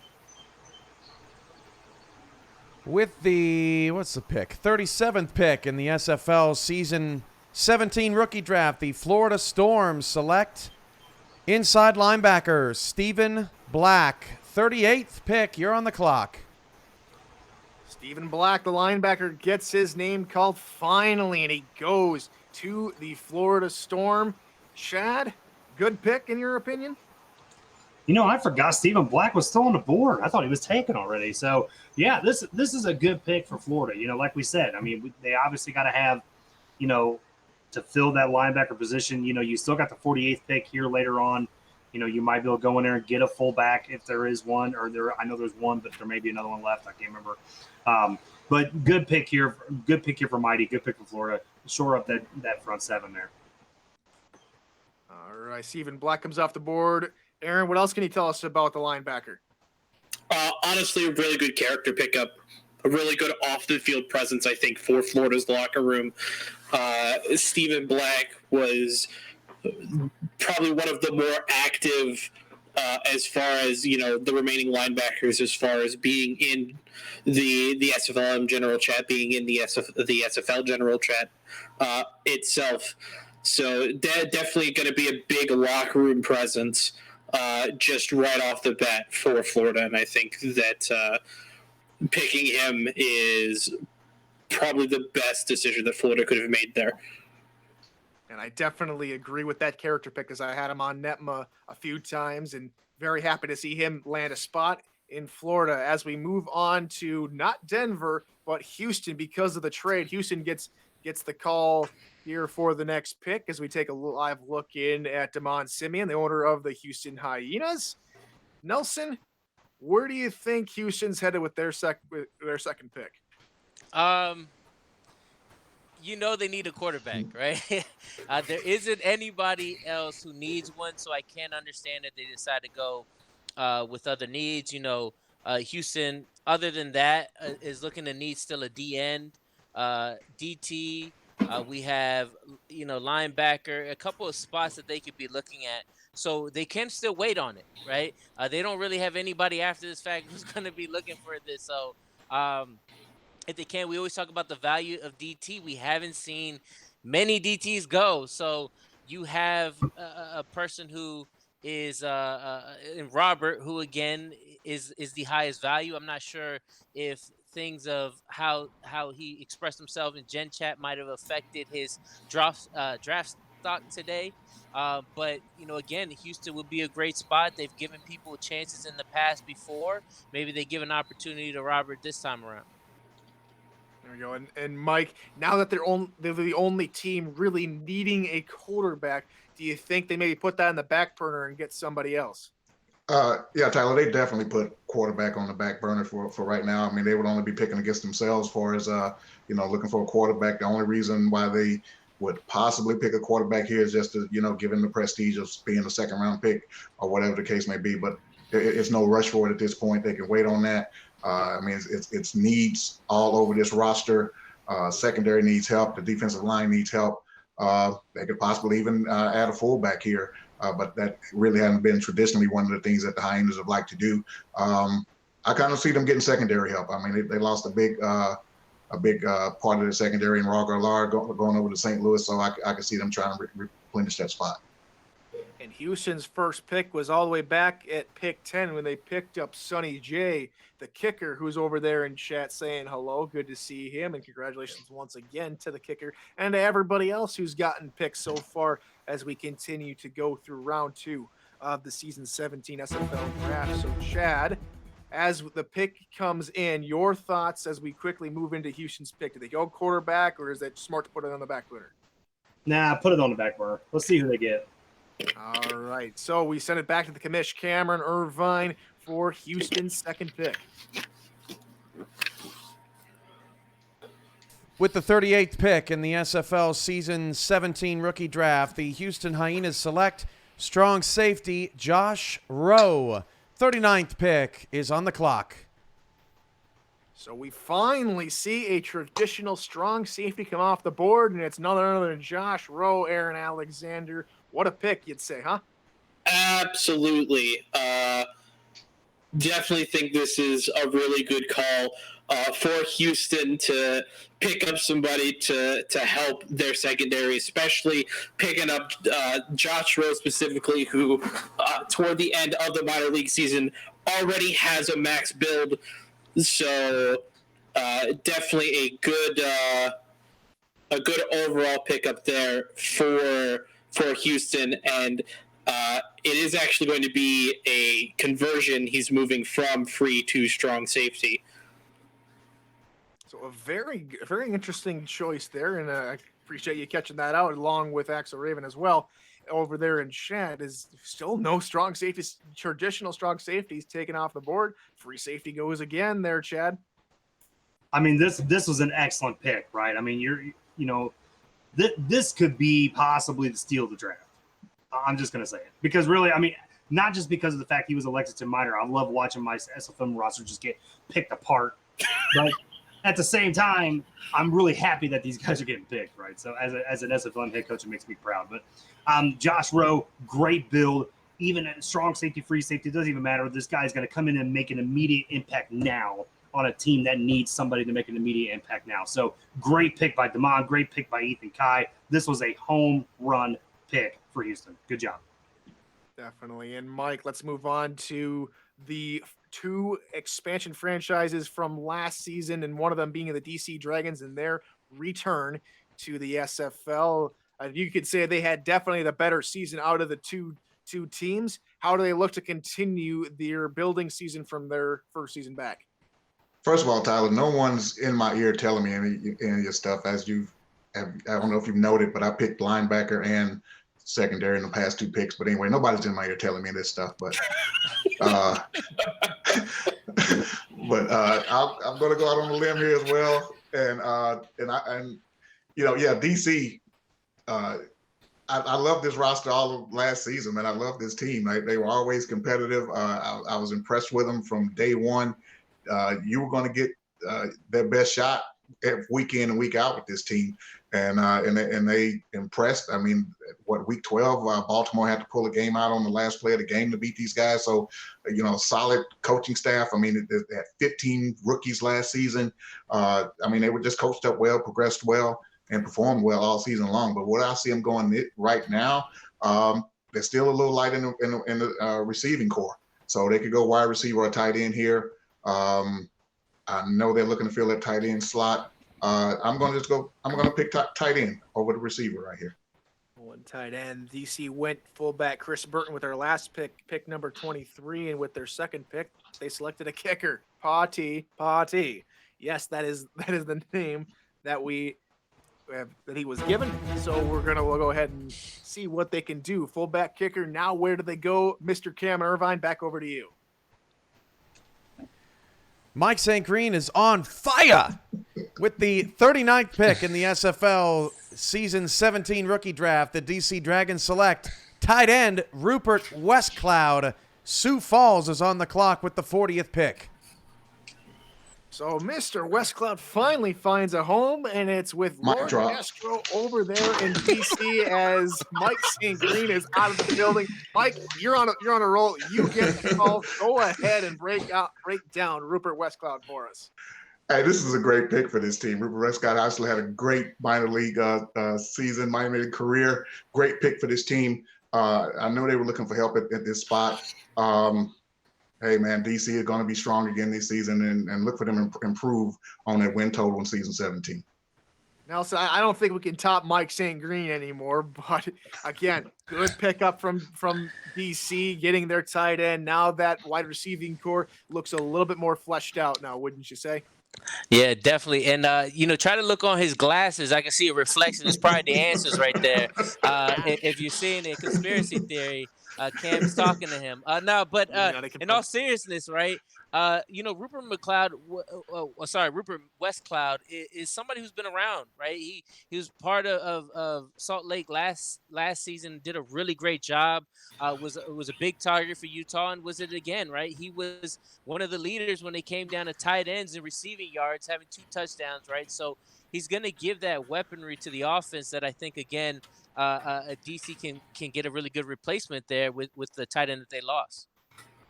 Here we go. And let's move over to Chad for the beginning of Sioux Falls' third pick of the draft. Again, not the kind of season they were looking for in season 16. They went ahead and drafted linebacker Axel Raven with the third pick, and then they followed that one up with the 24th pick and the one to end out last night with center Nathan Furry. So if you're Sioux Falls, where are you looking now with their third pick? To me, you got to look at defensive line, right? I mean, obviously, you just have James Kelly there, as I alluded to last night. Cam Frosby comes over to London. you know, I mean, Mike, is this where you're going to go? You're on fire, so I'm going to go wherever Mike says. Mike's going to take my job as GM. What the screen say, Mike? Let us What's know. the screen say, Mike? I can't read. Mike's going to be the GM. Let's see. No, but they have to address the front seven here, and in particular the defensive line. I mean, it's basically no one there. They have to address it. Now, defensive end or defensive tackle, will they convert a defensive end to defensive tackle? I'm not sure, but it definitely has to be defensive line right here. Yeah, it's got to be. I mean, Frank Stackhouse is right there. You got Robert Cron right there as well. Forrester there as well. You know, I think the Miller mock had Cron going there in the first round. I can easily see them getting the first round pick that he thought going here in the second. So. There we go. Aaron, so defensive linemen are looking from Mike and Chad. That's where they're looking. Do you see them maybe picking up a tight end here? I don't. I think the defensive line is a much more pressing need for Sioux Falls here. I think they're actually going to go ahead and pick up a true defensive tackle. They're not going to try and convert a defensive end or pick a defensive end. This could be where we see Robert Cron stop falling. Sioux Falls could also pick up somebody like Isaac Forrester as well. So we'll just have to wait and see where they go. But I do think they're going true D tackle. Nelson, do you agree with the defensive tackle? Yeah. When you look at Sioux Falls right now, defense really needs the attention. There hasn't been many picked up from the tight end spot, and like we said, the best tight end so far ratings wise was just taken off of the board. So I can see them going through and maybe grabbing them some DT. It's just a big drop. If they decide to go with anybody outside of that, it would be Isaac Forrester. But there's a huge drop from him and Robert from 9 sacks to 3.5 sacks. So depends on what Sioux Falls feels is the biggest need for them, either tight end or DT. But it has to be one of those two. All right, so we'll see who they chose here with the 40th pick. Over to Cam. With the 40th pick in the SFL Season 17 rookie draft, the Sioux Falls Sparrows select outside linebacker Derek Williams. Carolina's on the clock with the 41st pick. So a little bit of a cooling off process there for Mike St. Green. They do not go off that defensive line. They go linebacker. Chad says he got that one. Chad, good pick here from Sioux Falls, huh? Yeah, this is an excellent pick here as well because, you know, another Lexington Miner once again, but he led the SFL in tackles, right? I mean, it wasn't even close. So to me, if you wanted to get a guy that's going to come in and make an immediate impact now, that's what Derek Williams is. So congratulations to Derek. Derek Williams and Axel Raven partner now alongside Nick Fargo. That's going to be a crazy tandem. Wouldn't you say there, Aaron Alexander? Absolutely. With Axel Raven, of course, the big first pick up there for Sioux Falls, who I believe is also outside, pairing him up with Derek Williams, who last season for Lexington was all over the field. That Sioux Falls second level there, their linebacking core, pretty scary despite being two rookies there. We're now past the halfway point in today's show as we get 16 picks down, 15 more to go. If I do my maths right, probably not. But Nelson, as we move on to Carolina's pick, which they received via trade from Queen City, what can you tell us about Carolina's thought process? Carolina right now, when you look at their roster, it's almost filling up now. This is where they could go ahead and get themselves a fullback, right? They have that opportunity to get that, as well as adding another lineman could be a case from there. Because their roster is basically filled up, it's going to be it's their choice on what they see fit. We've known in the past that they used to run a 4 linebacker set, and so that could be an option for them as well. Looking into some of the linebackers, and there's still pretty much a bunch of them still out there. So it really depends on what they want to do. If they're looking for that 4th linebacker, maybe Tazzy Blackwell, right? She's been somebody who's very open and willing to learn, and wouldn't have to take a huge responsibility from there, so they could maybe get somebody like that. We'll see what they do. They did pick up David Ware with the 4th overall pick to extend their roster out. And as we do take a look, maybe at a 4th linebacker. But Mike St. Green, let's head back to you. Probably not looking on the offensive side of the ball, you wouldn't think. Well, no, I think Nelson was looking at my notes a little bit. I think fullback is something that these guys possibly are looking for. They've definitely run fullbacks in the past. They'd like to, get Logan Jack involved. I mean, especially a lot in the passing game, but, maybe they're looking to do more with him on the ground this season. And let me just say this about Carolina, because I've never expressed this publicly since the season ended. I was heartbroken for these guys last season. Once they thought they had finished 6-6, they had to come back and replay a game, end up, not winning that game, going 5-7. I was really heartbroken for those guys, and they made great progress last season. Can they finally get over the hump this season? We'll see that and find out in the course of about 30 days or so. Linebacker, I assume they've done that in the past, but I think we're going to see a fullback. All right, so maybe a fullback. Aaron Alexander, only a few left on the board for your fullback compatriots. Hattori Houndslow still out there, Paul Rambo, Misha Oils still on the board. Of those 3, do you think maybe they go with one of those fullbacks, or maybe they try and convert a running back over? What do you think? I think it's going to be a halfback converting to fullback. And just looking at the running backs that are available, the best choice for that conversion is going to be Brad Jones out of Tacoma. I think that would be, if Carolina does go fullback, I think that's the right way to go. There's also a possibility that they take the last offensive lineman in Mitchell Witters, who's still on the board. So there's definitely a case that could be made there. But I think if you're looking purely fullback, you're looking at a halfback conversion from Carolina here. Chad disagrees. We'll see. We'll get back to him after Can't do we that get anyway. the call. What are you thinking, Chad? You can't do that anyway. You can't draft a running back, make him a fullback. Okay, sounds like a plan. So Robert Cron, right here. Robert Cron right here. He says it. Another call. Oh boy, Cameron Irvine. What do you say? This panel's killing me today. With the with the 41st pick in the SFL Season 17 rookie draft, the Carolina Skyhawks select free safety Daniel Valentine. 42nd pick. You're on the clock, and I keep forgetting who the pick is because y'all keep saying funny stuff. There we go. Daniel Atlanta. Valentine gets his name called again. Not a defensive lineman, Mike St. Green, though Valentine is a tremendous player, I think. These guys just don't want me to be right anymore, I think. But great pickup by Carolina. The secondary, it never hurts to bolster your secondary and do. Does London play Carolina this season at all? I mean, I have to take a look at that schedule release show that you and Cameron were on a few I days ago. I can't remember, but yeah, these guys are going. If we do that, these guys are going to be a challenge going up against Carolina. Hey, looking forward to you taking a step forward next season, just not against London if you are on the schedule. We do. We play well. Oh boy. All right, Nelson, let's head over to you for Mr. Daniel Valentine. He's good. He had to wait a little bit, but he finally gets his name called.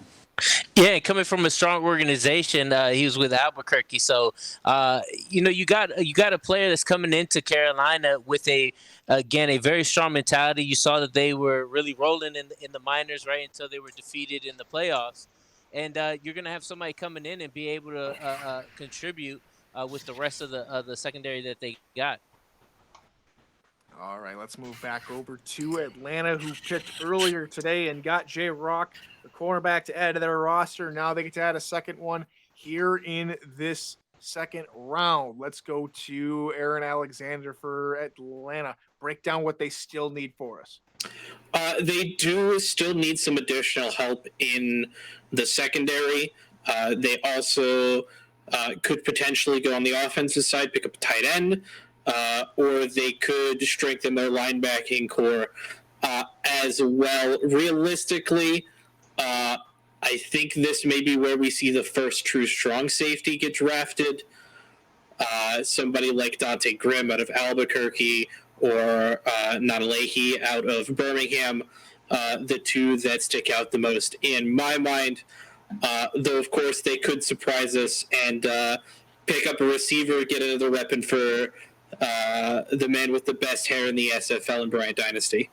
There we go. So we go from a man with brilliant hair to a man with absolutely no hair as a live look. Oh boy. Yeah, they've already got four wide receivers, or excuse me, they got three wide receivers now on the board when they drafted Ryan Roosevelt. Eddie Gage out in chat trying to get them to draft Mike Savage. Where do you think they go here? Did you say me? Yes, sir. You just kind of jumbled there for a second. My fault. Yeah. I do that a little bit. Yeah, no, you're good. Yeah, I don't see them going wide receiver. I don't see them going offense at all. I think maybe linebacker here possibly. I mean, if they did go offense, maybe line, but I think it's going to be linebacker here. I mean, you could go get additional safety help, but to me, I think it's going to be a linebacker here. Philadelphia Collins could be a good spot right here for Atlanta. So is it Philadelphia Collins or someone else, Mike St. Green, on your draft board? Yeah, I'm in agreement with Chad on this one. I don't believe that they're going to go on the offensive side of the ball, in particular tight end. I think they have that offense kind of set up as we have come to know, that Atlanta likes to do, the three wide receivers, Jamal Wooding at tight end. These guys have weapons all over the field. Dynasty in his rookie season had a huge rookie season with that set up with the three wide receiver set up, and it's always BDG in the backfield. So I don't think they will go that route, and I'm in agreement with them. I could see them going linebacker to shore up that front seven. All right, so it seems like we're pretty much all in agreement here about linebacker. Nelson, if they don't go linebacker, where are you looking? Again, these guys have basically hit it. It's either they go with another wide receiver, right? They have ran two tight ends before, so looking at the tight end, I mean the tight end pool is pretty much open. I want to say Chad. I feel Chad on that one. I feel like it could be a linebacker more than any of those other features. But we'll have to wait and see. Who Atlanta decides to choose. There we go. And the pick is in from Atlanta. Let's head over to the SFL headquarters and the Commissioner Cam Irvine for the call.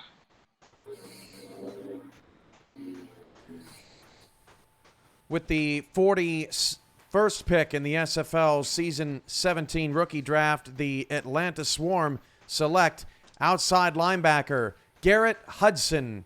Houston is on the clock with pick 42. So it's Garrett Hudson getting the call. Mike St. Green, you're right back here about on being hot, maybe taking a little inspiration from Chad. So we'll go to you, Mike, for the first breakdown of Mr. Hudson. Yeah, great pick for Atlanta, shoring up that front seven, as I mentioned, going alongside Shine and they have Swole up front there. Great pickup. Great spot for a rookie to be in. Great team, to learn from. Solid pick from Atlanta. Atlanta is going to bounce back in season 17 and beat Atlanta of old. There we go. Chad, do you agree being the Atlanta old maybe with this Garrett Hudson pick? Yeah, I like Hudson here. Hudson was a first-round grade for me, maybe a late first-round pick, but still a first-round grade. 8th in total tackles last season for a linebacker, actually for all defensive players in the SFLM. So this is an excellent pick for a team that is right there trying to get back into that contender conversation. Getting a guy like Garrett Hudson here in the second round was a key pick here. And with that, we got 6 more picks of the second round left to go. So let's head over to Nelson Lozano. Houston got a few nice players early on in the draft. They pick again here with the 43rd overall pick. Where are they looking? Again, we already know the obvious need of quarterback. When are they going to pull it? It really depends on them. I wouldn't be surprised if they don't pull it until they have to pick their last pick of the draft because there's no pressure. Um, Again, we've talked about D tackle still being an opportunity there. Um, they could try to go again and strengthen that secondary. There is, like we talked about, Grimm is still out there. So you have some options that they can play with. Um, I just don't know which one they see best best opportunity right now, the way the draft is going. So it's going to be a surprise. There we go. Let's go over to Aaron. A couple people in chat saying Hot 3 Hanzo would make a great fit here in the Houston locker room. What are you thinking? Yeah, I think this is where they pull the trigger and pick up their fullback and the last fullback on the board. There we go. Chad, this is the second year for Houston that they've had 8 picks in a draft. So definitely, maybe some concerns from the outside looking in about stability, but from all intents and purposes, from what we've been talking about, what we've been hearing, things are looking, brighter in Houston. Where do you think they're headed here? They got quarterback, fullback, couple of these we've already mentioned. Yeah, I think with Hanzo, you can wait for Hanzo towards the back end of the draft. Obviously, they got plenty of picks to go through. For me, they're looking for, as I've talked before about guys that are committed to the Hyenas, right? Dedicated to the cause. And here, I think this is where you go defensive tackle. Find that guy that is dedicated. Robert Cron is a perfect spot. I've said it like 50 times, I feel like. But Robert Cron, I think, would be an excellent picker for somebody to replace Zach Turner, who is wherever Zach Turner may be. Well, who gets their name called? Cameron not Cameron Curvine. Oh my gosh, I'm throwing curveballs all out of here. Cameron Irvine has the call for us to let us know. I do have some curves, Tyler. So if you want to start going down that road. With the 43rd pick in the SFL Season 17 rookie draft, the Houston Hyenas select defensive end Julius Maximus. 44th pick, you're on the clock. Julius Maximus and Cameron Curvine. Oh my goodness. All right. Mike St. Green, they go defensive line, but it is not one of the guys we mentioned earlier. Yeah, we knew Houston had to go, with the front seven here. Basically, now that a lot of these roster spots are being taken, and now you have to get started, being real strategic as to what approach you take. Jacksonville, they have three possible linebacker spots to fill. Mexico City has a couple of spots to fill. Sioux Falls has some front seven spots to fill. Now it starts to come down to on this front seven of these teams that still have needs. Are you going to get your guy? Are you going to get the guy that you want? It was probably time for Houston to go ahead and make this pick if this is a choice that they really, really liked on their board. Oh my gosh, I started the meme. Chat is absolutely blowing up with Kirby Cam. Oh no, what have I done? 2 and 10 Kirby Cam, boats and planes. It's all coming together. Chad Rowland, help me out here with Tulsa's pick. What can we do with Tulsa? I feel like I'm on Access After Dark. Talking about Kirby Cam. He's a beautiful man. So Tulsa, let's discuss Tulsa here, right? I mean, we have, they have some spots that are opened up. Is this their last pick, I believe? If I am correct in saying that. Double check for Tulsa. Yes, this is their final. Yeah, pick. this is the last Their one. final pick. That's what I thought. Okay. So, they have different options. We can obviously, maybe go with a linebacker right here, possibly, maybe not. You still have, the possibility of drafting an offensive lineman. They could surprise us to go a second tight end, maybe with Jim Copeland Jr. Who knows? Tulsa's got a few different options they can go with here. Right, and again, we've seen Cron jump down. Chad, we'll stay with you real quick. We've seen Cron jump down a little bit. Is that something to do with what GMs are thinking of, or what's going on with some people not having their name called just yet? I have no idea. When it comes to Cron, I have no clue. I think, this could be a good spot for him too, but, we'll see. Like I said, Tulsa's got many different options to go with here. Right. And Nelson, we'll go to you, being another GM. It's just something where we've got maybe, there's a lot of good players on the board and maybe just not enough spots for these guys to go, or what's going on with maybe a couple people dropping down? One, your cat is very mesmerizing over here. Yes. Didn't know we had another panelist. Um, Yes. but you know,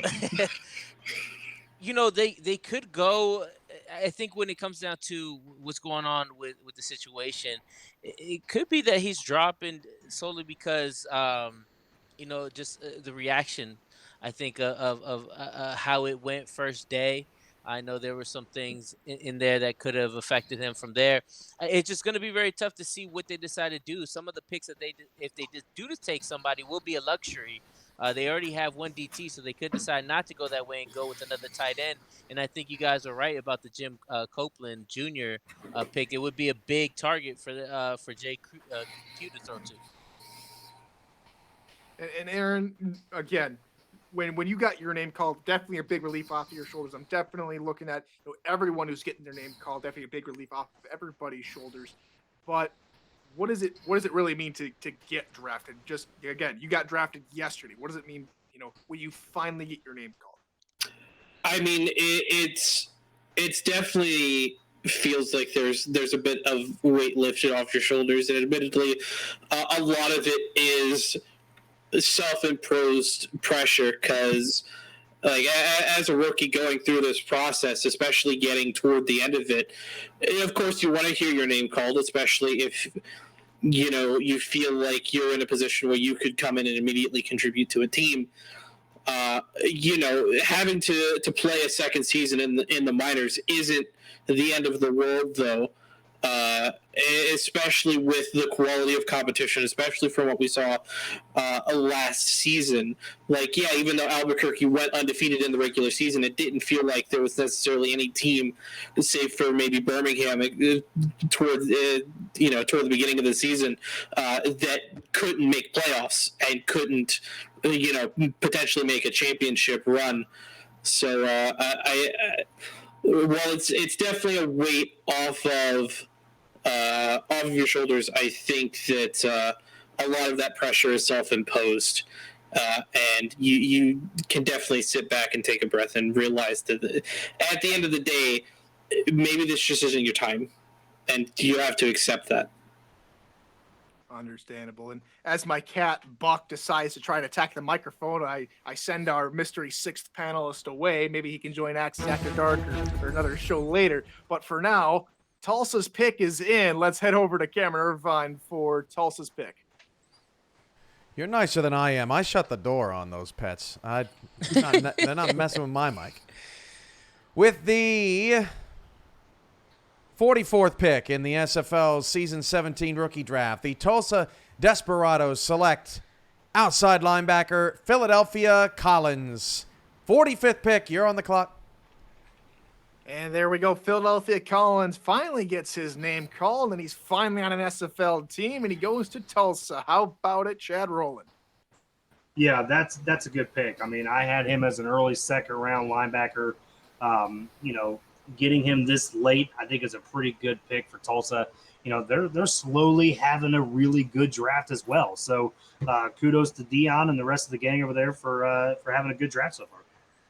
There we go. And Mike saying Green Philadelphia Collins again goes by another name when he's calling games. I think it's Wade Phillips over there. So Wade Phillips maybe being the agent player over there. But good to see him finally get on an SFL roster. Muted, bro. Now there we go. There's our first one of the night. Sorry about that, guys. It's always great to see someone that's been waiting in the green room, so to speak, to hear their name called. And I know, as Aaron was speaking earlier, man, it is definitely probably self-imposed pressure, but it's pressure nonetheless. I joined this league to hear my name called in the draft, so it's great after a long wait to hear your name call, and congrats to Philadelphia on getting drafted to Tulsa. There we go. All right, as we move on to Mike All and the Jacksonville Kings. Nelson, we have another pick. What's going on here in the second round, as we're just about to wrap up the second round, 4 picks to go. Where does Jacksonville go when they're deciding here on this pick? They have options, to be honest with you, right? We already know. We could say the DT situation again, right? There's a lot of value there, untouched value for a while now. But you can see that their first two picks, they really focused around the offensive line. So that is now something that they've gotten out the way. It could be now their opportunity to look at defense. And they could also try to strengthen up the secondary. We know Dante Grimm is still out there. Mike Gall was always talking about that he wanted to really have this very nasty defense, and you can add somebody like that. Still part to your secondary as well. So they have a couple options that they can really capitalize on. Okay, so this time Mike All is eating Lucky Charms. So what can be interpreted? And he's also in another room as well. If you can't tell, he likes to move around. And what can we dissect from this live look in? Let's go to Chad Rowland, but maybe we can dissect it a little bit better. Yeah, I'm not 100% sure, but he's making me hungry. Sounds pretty good. I mean, I'm trying to think of a name here. Like, I mean, is this like, first off, I'm just mesmerized with the fact he's eating dry cereal. I just don't know about that. Without choking. That's true. Without choking, without a drink. I mean, I'm impressed. And he's eating a lot today. So, that's another thing. You know what? I mean, Jacksonville's got a lot of options they can go here. Not sure exactly where the Lucky Charms ordeal comes from, but we'll find out here in a minute and 55 seconds. There we go. Aaron Alexander, what Jacksonville, Mike All, Lucky Charms, new room, so much deception going on from the general manager over there in Jacksonville. I definitely agree.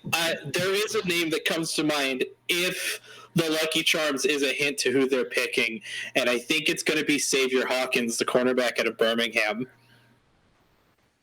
Okay, so maybe Xavier Hawkins. Nelson, who's your Lucky Charm pick? I really wish I knew where he was going with this one.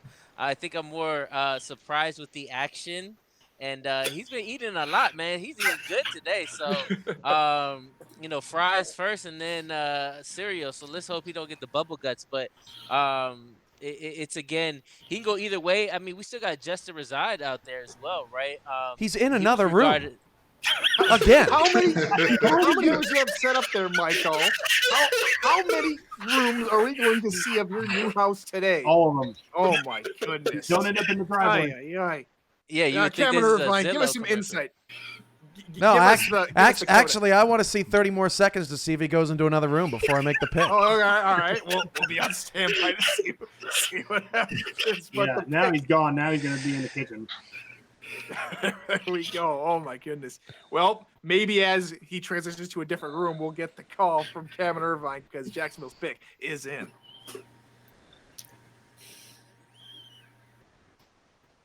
I'm not paying attention. I'm just watching this develop. With the, with the 45th pick in the SFL Season 17 rookie draft, the Jacksonville Kings select right guard Robert Cron. Wow. Wow. 46th pick is next. Right guard Robert Cron, not Oh. defensive tackle. So that means that Jacksonville have drafted 3 linemen. So there will be 3 player linemen on the Jacksonville offensive line as we take a live look at, it's a New England Patriots fan. Oh no. As he gives us a little look in, nice t-shirt or shirt there. Looks like a wolf and some lightning. Appreciate that. But this is different, Mike Shane Green. 3-player offensive linemen on a football field. Definitely a bold strategy. Yeah, bold strategy, considering all the other holes that they have on the defensive side of the ball. I mean, it's 0 linebackers on this roster as we speak, and they could definitely use a 5th defensive back as well. So kind of surprising a little bit. Coming from that organization and locker room, I'm thinking maybe they want to get Jarrett Willis a little more involved next season. Jared only had one 100-yard rushing game all of last season, and that was in week 1. So maybe we're just gonna see a load of Jared Willis coming into season 17. So maybe a resurgence for the running backs there in Jacksonville. Nelson, definitely a surprise to see him switch over from defensive line to offensive line and create this, almost looks to be a, compared to regular offensive lines in the SFL, a vaunted front 5. Yeah, definitely. It shows that they are going to try to push that pocket and really protect their quarterback as much as possible, right? That was a huge move. Didn't expect that, right? Him being the uh, best D tackle available, that was a very huge shock there. And it shows what they're going to really be focusing on this offseason. And DR Sim makes a great point in chat that says that Jacksonville went with no linebackers on their roster a few seasons ago, and it could be happening here today as we move on to St. Louis's pick, as they are now on the clock. Aaron Alexander, St. Louis had a few nice picks to begin the draft. They picked up left guard Patrick Kelly in round 1, picked up defensive end Matthew Holford earlier in round 2. Now they've got another pick to close out round 2. Yeah, and I think this is where St. Louis is going to solidify their linebacking core. I think they're going to pick up a linebacker. There's a plethora of options at the linebacker spot still available. They could get someone like Zed Markov, Tazzy Blackwell, Kay Shine. They could maybe go somebody lower down. Could go Josh Slapp, Declan O'Rourke. There's definitely a lot of options if they decide to finish filling out that linebacker core, and I think that would be the call here. That will never get old, seeing Ray Bentley and going ahead. Oh, Michael, he's gone. He's gone, everybody. Michael has left the building. He's left his home. There's only an empty chair sitting there. What's going on? Oh, my goodness. Oh, boy. Where in the world is Mike All? Nelson Lozano, let's head over to you. St. Louis, can they help find Mike All? Maybe. He's probably went to go get the next prop for the next rookie guest, right?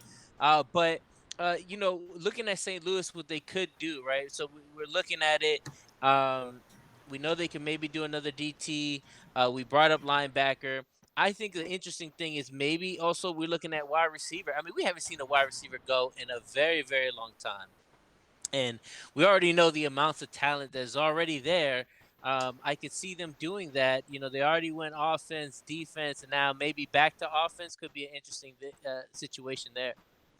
And they both went line, offensive line and defensive line. So Mike St. Green, do you want to see another wide receiver here? Or do they maybe, start thinking the way that Jacksonville did? Maybe they continue to build that offensive line. What are your thoughts?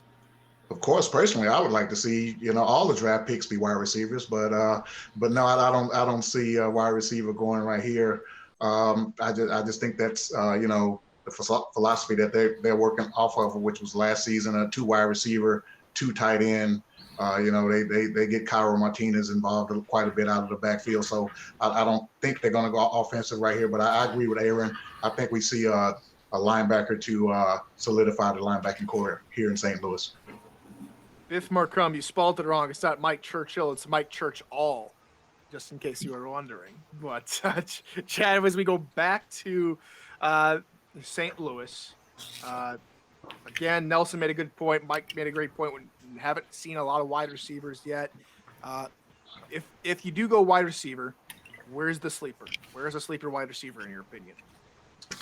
Yeah, that's an interesting question. In my mind, I just don't see them going 3 wide receiver, 2 tight end. They could surprise me, but I just don't see it. I mean, you still have, some decent wide receivers out there. And really off the top of my head, I can't think of one. I mean, and this is really a shock. I'm kind of slipping here a little bit, but Yeah, I mean, I can still see them going defensive line here too. Maybe just go ahead and just solidifying that. But I agree with the other guys. I think linebacker is the way to go here for St. Louis. Still thinking linebacker. People in chat saying Markov, saying a couple other names as well, as the clock dwindles down to under 10 seconds for the Gladiators as we do await their pick. And line looks to be, never could go wrong with an offensive line or defensive lineman here. Linebacker's a solid choice. Real quickly, Aaron, before we get to their pick, hopefully they didn't miss the deadline, but Aaron, last thoughts here on St. Louis. I think they definitely have picked up a good group of guys here so far. Being that I believe this is their last pick, which looking at it is. I definitely think whoever they pick here, they're looking for somebody that's going to be kind of the anchor for them in their draft class. They may also look at somebody that has a good off the field presence as well. Some potential there as far as who they pick up, but I think at the end of the day, the smartest choice would be to finish solidifying that linebacking core. There we go, and the pick is in, so we head down over to Cameron Irvine for the pill. With the 46th pick in the SFL Season 17 rookie draft, the St. Louis Gladiators select defensive tackle Mike Balot. Mexico City's on the clock with the 47th selection. So Mike Balot gets the call, another defensive tackle off the board, and kind of later than I think all of us anticipated. But that's 3 defensive tackles off the board, one of them converting to an offensive lineman. But let's go over to Chad. What can you tell us about Mike Balot? Yeah, I mean, I had him as an early second-round grade as well. Good pickup here by St. Louis. Being able to get that, they picked up a defensive end in their first pick today. Now they get the defensive tackle. They go ahead and get that front 7 even better. Some guys are going to have to get built, obviously, through progressions and in practice and stuff like that. But players that they see that could be for the future down the road, I think this is a good pick for St. Louis. So Mike Balot converts from defensive end over to defensive tackle. Mike St. Green, does that mean we've had a much deeper defensive end class that's been able to be more flexible, or does that mean that the defensive tackle position is pretty thin? I think off the top of my head, I would say that means the defensive tackle class is pretty thin, because these guys are obviously looking for value, elsewhere to see that they can convert or do other things with. So maybe the defensive tackle core from this minor league season wasn't as strong as up to SFL standards. There we go. All right, let's move on to Mexico City. Aaron Alexander, we'll go to you for the start of our breakdown here of Mexico City's pick. What can you tell us about, again, where they headed as far as this pick? They need to go secondary. Just pure and simple, they need to go secondary here. They need to fill out their defensive back, specifically the cornerback spot. You've got guys like Terrence Pearson, Daryl Bullock, Xavier Hawkins still on the board. Maybe Josh Ramsey from San Jose, Don Fletcher out of Albuquerque. There's definitely a lot of depth to the cornerbacks here.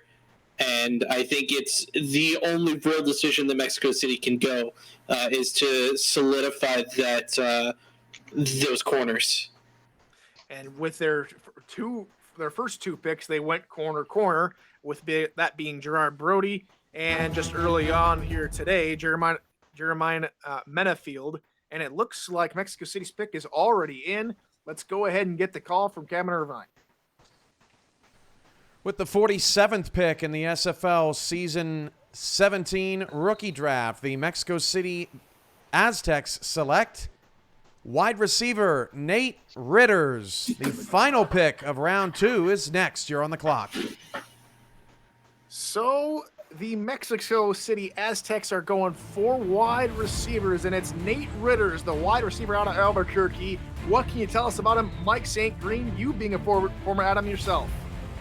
Yeah, this is a great pickup by Mexico City. Nate Ritters has been a long time coming for him. 2 seasons down there in the minors, explosive offense down there. A great player, great pickup. Mexico City is also known for going with 4 wide receiver sets, so he should fit right in down in Mexico City. As he made a couple of stellar plays to close out the season, especially right there against Salt Lake City. Big playability and able to haul balls in, with consistent basins. Want to remind everybody here on the broadcast that we'll be taking a 60-second break in between round 2 and round 3. But before we get to that, we of course have the final pick of round 2, and that goes to Florida, Mr. Nelson Lozano. Yeah, so looking at Florida, what they've done, right? We got a linebacker on their last pick, and looking at some of their roster needs, they're starting to get to a point where, um, are they gonna go get another DT here? Are we gonna maybe touch the offense? And we just seen one wide receiver in a long time go off the board. They have a couple options that they can really do here. Absolutely is. We'll go back to Mike Green here for this one. One wide receiver off the board. Do the Storm go the same direction? Maybe add on another wide receiver, or where do you see their biggest need here to close out the second round? Yeah, I see them going with the receiver core here. I would be surprised if they would go into the season with only 2 wide receivers. So I look for them to go receiver here to shore up and solidify the receiving core. Could they possibly go tight end? Maybe, but they typically haven't done a 2 tight end set. So I see them going wide receiver here. So Mike Savage still sits atop of the, atop the statistics board, but we still have I believe Nate Ritter's got called. Excuse me, he just got called. But we have Kelsey Brown still sitting up there as well. Kelsey Brown or Mike Savage, Chad Rowland, or somebody else? Yeah, if you're gonna be left with those choices, you gotta go Mike Savage, right? Hell of a player. He had a pretty good season last year. If this is gonna be Florida's last pick, which I believe it is, you can't go into the season with 3 wide receivers. I'm kind of shocked that they didn't go fullback, just because of the offense that they ran last season. But they still, I believe they had 3 wide receivers last year as well. So go get that 3rd wide receiver. You got Mike Savage sitting there. That'd be an excellent pick. If it's not Nate Ritter, or excuse me, Nate Ritter just got called. I'm going to keep saying it over and over again. But if it's not Kelsey Brown or Mike Savage, Aaron Alexander, who is the wide receiver that sticks out to you as, people, they like him, just don't, they think maybe Mike Savage or Kelsey Brown are better in that regard. But who do you like other than those 2? I'm going to name 2 here. One that would be maybe a bit controversial. The other one, a really good character choice that maybe some teams aren't looking at. The 2 I'm thinking of specifically are Justice Blackwell and Orain Darby. Justice Blackwell, of course, very outspoken here during the minor league season. And then Orain Darby, a more recent addition to the minor league system, but just would be an overall great character pick for Florida. I believe they could also surprise, maybe pick up somebody like David Garris or A. Sharp. But I think they're going to look potentially for they're going to take a hard look at some of the lower value receivers. Here we go. I did make the joke that Mike Churchill, would be called Mike Churchill because of the joke with Mike Allbaugh. There is a Mike Churchill on the board still at that wide receiver position, so maybe he gets his name called here as well. But Nelson, let's go back around the horn to you as, again, a lot of wide receivers still on the board, a lot of quality guys that, again, there's so many wide receivers in the SFL. It's really hard sometimes to pick and choose the best one. Yeah, I would say if you're going to talk about character, I did speak to Justice Blackwell on the show, and he runs his own Twitch channel where a lot of players came from. He brought about 12 players with him. So I think you having that leader, and he says, hey, I want to be in a place that's fun. And I want a place that's going to be supportive. I think he can definitely get that if that ends up being the pick. But Mike, it's hard to give up Mike Savage, man. He really put up some really great numbers, and I think he deserves an opportunity to get on a team. If you're not, I mean, if you're gonna say somebody's sleeping, also Shane Kaufman, his partner, right? They were kind of that 1-2 punch, and helped Tacoma get themselves almost to the championship. So, some people to consider there definitely at wide receiver. Under 2 minutes to go on the clock here for Florida. Mike St. Green. If it's not wide receiver, it seems the consensus that we're going wide receiver. But if they don't go wide receiver, what would be the surprise pick for Florida here? The surprise pick for Florida would have to be tight end at this. I mean, I'm sorry, not tight end, but fullback. As we mentioned, it did work for them last season, but it's just that the receiving core for them looks so thin right now. I can't see them going in any other route. But if we did say surprise, I would say fullback, or maybe they could have possibly adjust the defensive side again with maybe another linebacker. But I would be shocked if it's not someone in the receiving core. Chad, how about you? Copy, copy. Chad, how about you in the surprise pick for Florida here? Yeah, I mean, you could go another linebacker. You could go something in the secondary. I mean, maybe you go and follow Jacksonville and then try to figure out something that's a guard. That could be another offensive lineman. You already got two, might as well make three. So, they're those are surprise picks, I think. But I agree. I think this could be where the wide receiver goes. All right, and the final pick of round 2 is in. Let's head over to Cameron Irvine for the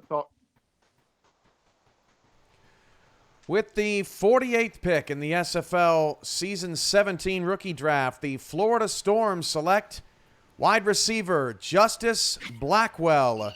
Denver starts round 3 at pick 49 after this analysis and the break. So Justice Blackwell gets the call. Pick number 48. It's wide receiver. We were talking about it. Aaron, you said it's a great character pick. Let's talk more about Justice Blackwell. Yeah, I mean, like I mentioned, very, very outspoken individual, very true to himself in that regard. And I think a good choice for Florida's locker room to add to their receiving core, to add to, the off the field presence he also brings to the table.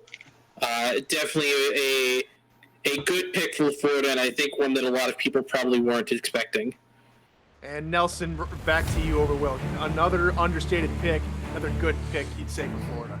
Yeah, speaking with Justice, that he's so, like I told you, connected to 12 players in this league, head of his sim league that he has on his own, and brought some people over due to the fact of how our community is and how everything is on that standpoint. He talked about it.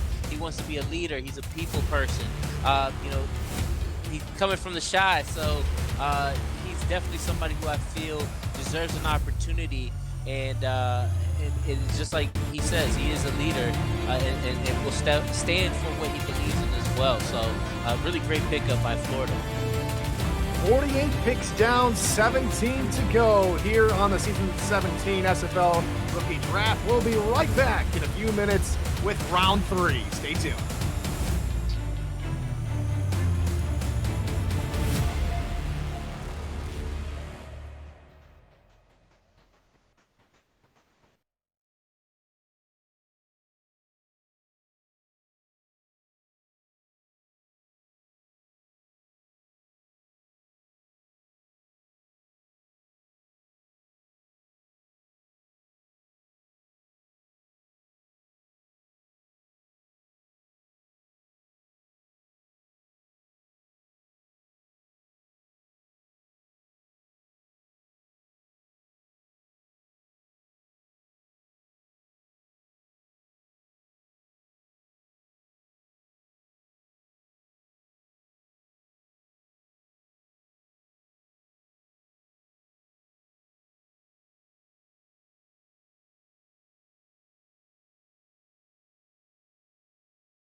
the Season 17 SFL Draft. Round 3 coming your way right now. I'm Tyler Falk alongside Nelson Mazzano, Mike Safe Green, Chad Rowland, and Aaron Alexander. We've got a couple more picks left to go before we close out the draft.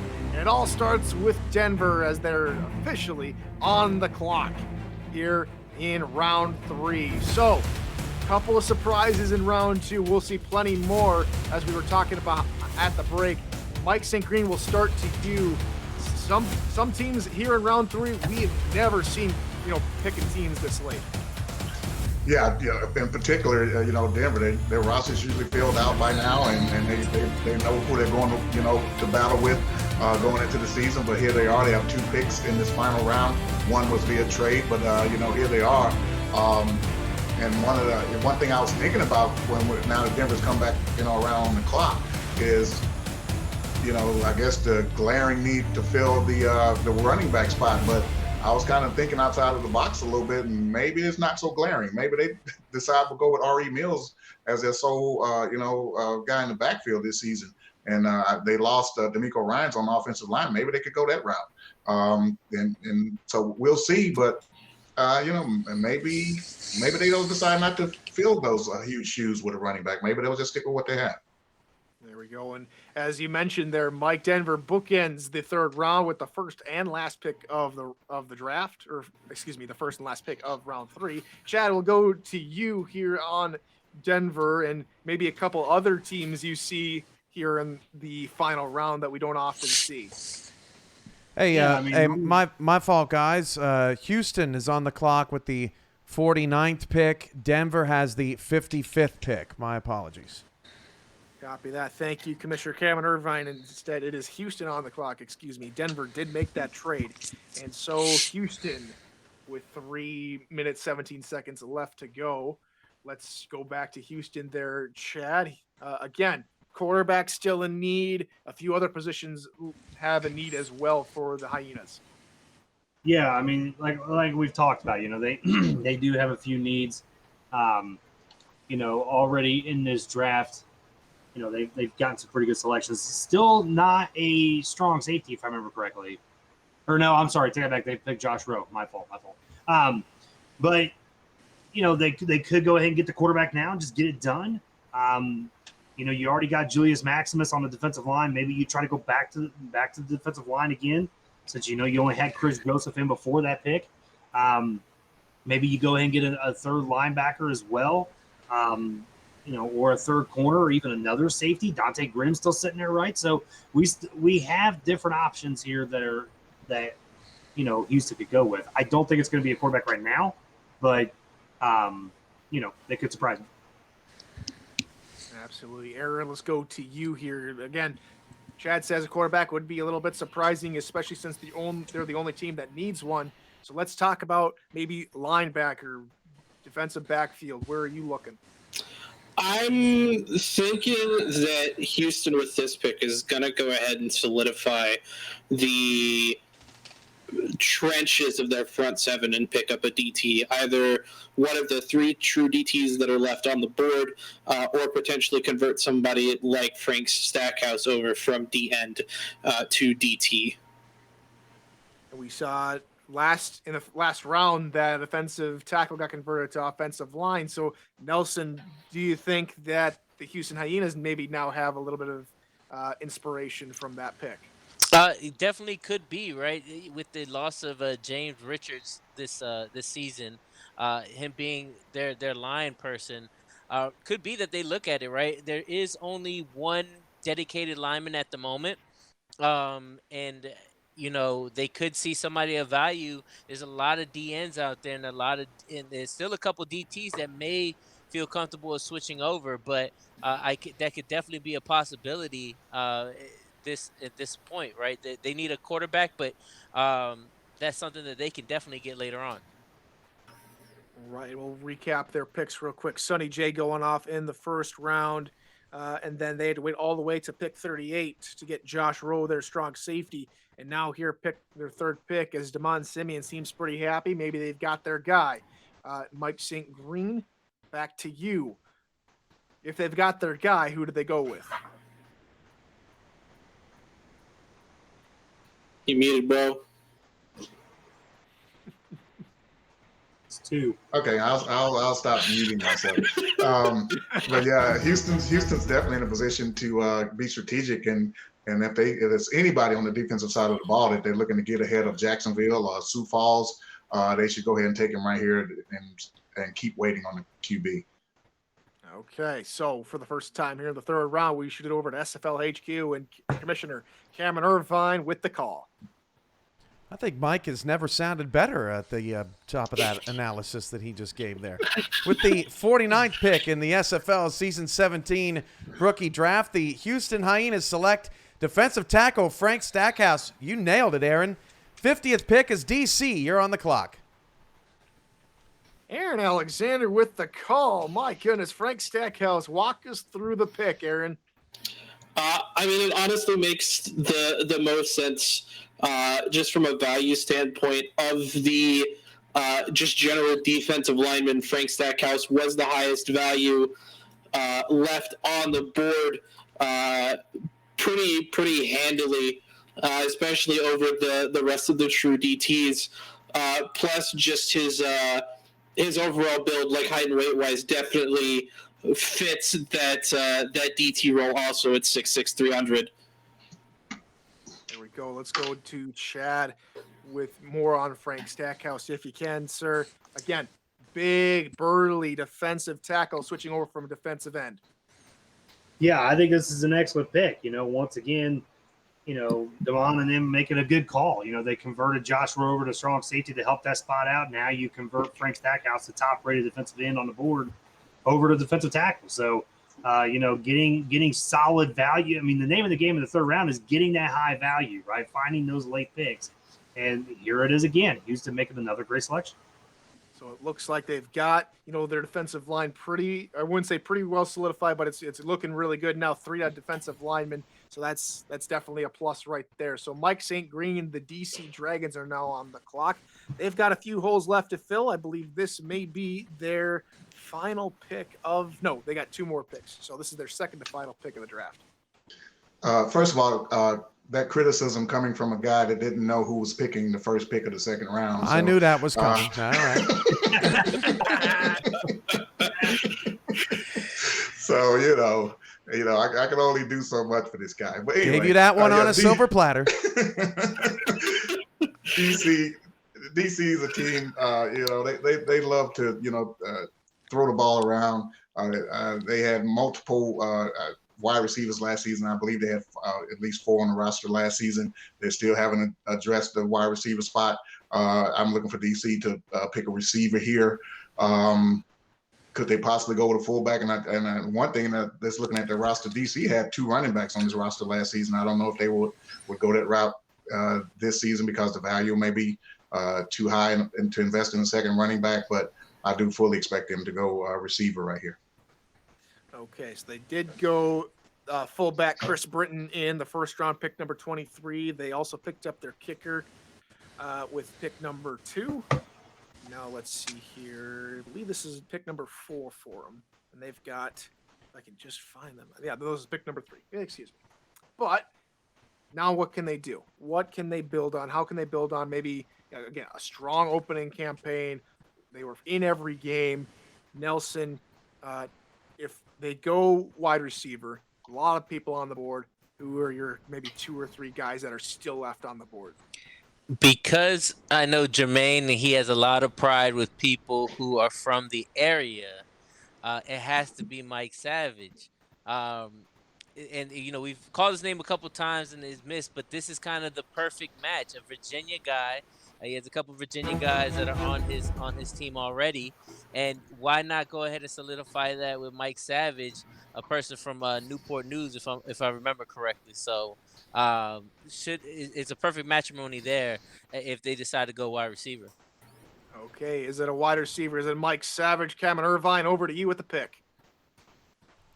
With the 50th pick in the SFL Season 17 rookie draft, the DC Dragons select Mike Churchill, wide receiver. The 51st pick is on the clock. Well, we called him Oh. out earlier, and it's definitely a Mike, but it's a Mike Churchill. Let's send it to another Mike, Mike St. Green. It's a whole bunch of Mikes at the wide receiver spot in the SFL. The more mics, the better. I mean, just in name only. So, we don't need all the other microphones. But, but yeah, great pickup here. I mean, it doesn't surprise me that they went receiver. I know they like to throw the ball around. They should pair, should be a great balance here with Kevin Say coming into his second season. I'm looking for great things from him this season as well. So yeah, DC's, they're continuing to put the pieces together and trying to build a solid roster over there, and it looks like they're doing a great job of doing so. So they get another Dragon, and it's Mike Churchill over from Memphis getting the call. Chad, let's go to you, as this is one of the teams we don't often see picking in late rounds, that being the Sioux Falls Sparrows. After a tumultuous season, they're actually having to draft in the third round. What can you tell us about the Sioux Falls Sparrows at this point? Yeah, I mean, for what they've done in this draft so far, they've done a pretty good job. Obviously, getting Axel Raven, one of the top, was being talked about as the number one overall pick in the draft. You get the top tackler in the SFLM and Derek Williams. I mean, they've done a pretty good job. Looking here for their final pick, or not their final pick, actually, they got one more. It is weird to see Sioux Falls in this spot. Obviously, I believe they only won 3 games last season. So looking to rebound, trying to get better. They could go in different avenues here. Not really too sure exactly where they're going to go, because I thought they were going to go one way and didn't go another. I still see defensive tackle or defensive end as one of those spots. They have to get that front seven better, I think. There we go. So maybe front seven. Aaron, are you thinking the same way with another front seven pick? I'm not, actually. I think with this pick, Sioux Falls is going to pick one of the more higher value offensive positions left on the board, specifically one Jim Copeland Jr., the tight end out of Madison. Okay, so maybe Jim Copeland gets his call here in round 3. Nelson, do you like that tight end perspective, or are you thinking somewhere else? I think tight end would be a place that they would go, not having one on their roster as of yet. It could be somebody who also is moving into that position, right, as well. We got to keep in mind some of the position paths that can go. So it could be another person switching over from a position. Maybe I'm pretty sure tight ends can move over from wide receivers. So who knows if there's a wide receiver out there who's saying, hey, I'll go ahead and go as a tight end instead. But I think they're going to go tight end. I just don't know exactly if it's going to be Jim Copeland Jr. here. First 3 picks are coming pretty quickly, and so we're already sending it back over to the SFL HQ and Cameron Irvine for the 3rd pick of the 3rd round. And I'd just like to say, just looking at this draft, how many great names and people are still on the board. A really deep class, just tremendous. With the 51st pick of the SFL Season 17 rookie draft, the Sioux Falls Sparrows select defensive tackle Tiger Santana. 52nd pick. You're on the clock. That's Houston. I think Tiger gets selected. Not Tiger Woods, but Tiger Santana gets called, and he came into the league a little bit later than most, but he gets the call, Aaron. Yeah, and honestly, probably a really good sleeper pick here for Sioux Falls. Came in really, really late in the minor league season, only had 5 games total in the league. But if we want to talk about a big, hole-filling guy in the DT role, Tiger Santana would be the one to call at 6'7", 350. Definitely a great pickup, and I think a big sleeper pick, like I said, for Sioux Falls. Chad, what does this mean for rookies looking into the draft and seeing someone like Tiger Santana get called only having a few games in his pocketbook?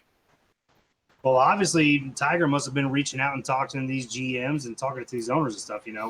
We talk about this all the time. If you're a rookie and you're wanting to get drafted, you don't have to be here the entire time, right? I mean, Tiger played, 2 or 3 games maybe, Aaron, I believe. So having 5? Okay, sorry. So only being here half a season in the first year, and here he is getting drafted. So kudos to him. That's a big body in the middle there for Sioux Falls, right? I mean, like I said, that is a big man trying to get through that defensive line. So good pick by Sioux Falls there. There we go. So, Mike, we're already back to Houston. They're already back on the clock. Under 4 minutes to go. We just talked about them again. Probably waiting a little bit longer on QB, you would think. Yeah, I would think they would still wait on QB unless they just want to go ahead and do it right here because Houston's, with the draft picks they've made thus far, I think they've kind of put themselves in like a, shooter's choice type thing. If they want to go D-line, again, with this pick, that would be great. If they want to, pick another linebacker to solidify the linebacking core, that would be good also. Do they possibly want to go fullback? It's kind of a shooter's choice thing. And if it's a linebacker that they like, and maybe want to keep him away from Jacksonville, that could be a thought. And they could, also use maybe a fifth defensive back. I appreciate chat helping out Joey Schwitt in the chat. Yes, Denver took Eric Price. I believe that was in the second round. Yes, pick 29 right there earlier today. The quarterback from Madison. But again, Houston, the only other team that we're looking for a quarterback later today, still on the board. Probably not getting their name called just yet because Houston's got a few more picks. Nelson, let's go to you. Your top three or four here for Houston. With Houston still having a couple needs here, like everybody says, I don't see them going fullback or quarterback as of yet. This could be another change over, right? It looks like a lot of people, this is the time of the draft where you're finding people, again, switching over from different positions to different spots, right? It could be another chance that we see another DN go from here and convert to DT. There is still a couple DTs on the board. There's still Isaac Forrester there. There's still TC Turner. So it depends if they want to go dedicated to really solidify that front. But they have a lot of needs. So they can really go anywhere with this pick. Okay. Well, the picks in from Houston, they look like they were pretty ready for it, having to, just pick a few moments ago. But with the right back on the podium, let's send it to Cameron Irvine. We've been waiting for this one, boys. With the 52nd pick in the SFL Season 17 rookie draft, the Houston Hyenas select strong safety Mike Jones. 53rd pick is on the clock. Another Mike, as Mike says, who? Oh, my goodness. Mike St. Green. Let's send it back to you. Another Mike gone in round 3. No, y'all don't know Mike Jones, dude. Who? Mike Jones. I already knew. I knew it, and it's perfect because Mike Jones went to Houston. But I got you. I got you on that. Yes. Oh man. Oh boy, Mike St. Green. Another Mike off the board. It's Mike Jones. Who? Yeah, hey, Mike Jones is always a great pick, but especially coming to Houston, a fantastic pick, and I'm pretty sure DeMond probably held that one until now just for that. But yeah, that's a great pick for Houston. There we go, Nelson. I want to come back to you because you made a really good point about being flexible as a rookie. Go ahead and just share a little bit of your knowledge with us on that. Again, I speak about it a lot on the show. It's all how you want to take your journey, right? You are your own agent in this league. So depending how you want to go is the path. But this is the time in the draft where teams will try to find value in those paths that make sense, right? We've seen defensive linemen convert to offensive linemen. We've seen DNs convert to DTs, right? So these are all positions that can move throughout the defense. So this is the part where it's going to maybe be hard to pinpoint the person, maybe easier to pinpoint the position by this time. But this is where we talk about flexibility, right? And saying, hey, I just want to play for an organization. I just want to be involved in the majors versus being involved in the minors. There we go. As Jacksonville goes onto the clock, let's go to Aaron Alexander for Jacksonville's pick. This one being their third or fourth pick, trying to fill roster slot number 17. Let's Still a lot of holes on this Jacksonville team. If Jacksonville doesn't go corner here or DT here, I don't know what Michael is planning. Is he's in another room yet again? Eating. Ruffles. In looks to be without a anything to storage drink. room. Yeah, He's the champ. Mike, you gotta be having a dry throat by this Insanity. point. Got no liquid next to you. Get some water or maybe an alcoholic beverage to soothe your palate there. He does that when he's off camera. It's fine. All day. All right, let's go over to Chad Rowland. You know Mike all better than everybody. Again, another room, another different food selection. What can we glean from this information? I'm reading the chat. I like Stephen Hacker putting cholesterol. There you go. I was just like, whoa. I mean, I'm trying to think in my head. I'm like, Ruffles, like what are we? Ruffle chips, like what are we doing here? Mike, I'll tell you, I love the guy. He's fantastic. Please God, tell me you're not going offensive line again. Like I don't even know what I would do if that happened. But yeah, I mean, they have some different options they could go. I mean, I would think something maybe on the front. I mean, this has to be the time where you get a linebacker, right? In my mind, I mean, this has to be. I mean, I know you got 1, 2, 3 more picks after this, and you could just go ahead and get all your linebackers there. But go ahead and at least get one. Let's just get one. That way we get this done out of the way. Yep. And again, DRC made a great point earlier that they didn't go with linebackers in a couple seasons ago. Maybe they go the same route. But if they're looking to become the last season, okay. If they're looking to become the first team in SFL history, in my memory, to go with 5 linemen, this is the perfect time to do it. And they have the picks to do it. So let's send to Cameron Irvine. Do they have another lineman up their sleeve? I just want to confirm, just to make sure. Yeah, he's getting some drinking. I think at this point, Mike has gone over to his neighbor's place. It's like, okay, can I chill in here for a minute? Is he even drinking that, or is he just like keeping it healthy? He's chugging that right now? He's chugging. Oh, man. Nah, he's not chugging. Nah. He's not chugging. He's definitely drinking it, though. Mike's winning the draft. He's winning the draft. He's back on the Ruffles, I swear. With the what are we at? With the 53rd pick of the SFL Season 17 rookie draft, the Jacksonville Kings select tight end Talon Steele. 54th pick. You're on the clock. So it's a member that can be part of the offensive line, but it's a tight end instead. So it's 3 wide receivers, 2 tight ends, and this time it goes to Jacksonville. Let's go to Mike St. Green on the pick.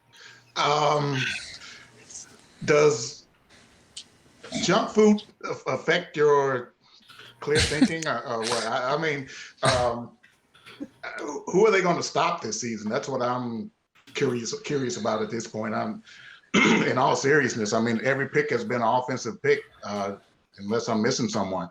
Who are these guys going to stop? And as Damon pointed out in the chat, that they went without a linebacker a couple of seasons ago, but this is a different SFL now. I don't think you can run out a bunch of generics and intend on effectively stopping anybody. But hey, they're on the schedule. That's so better for me. They don't have any defensive backs out there.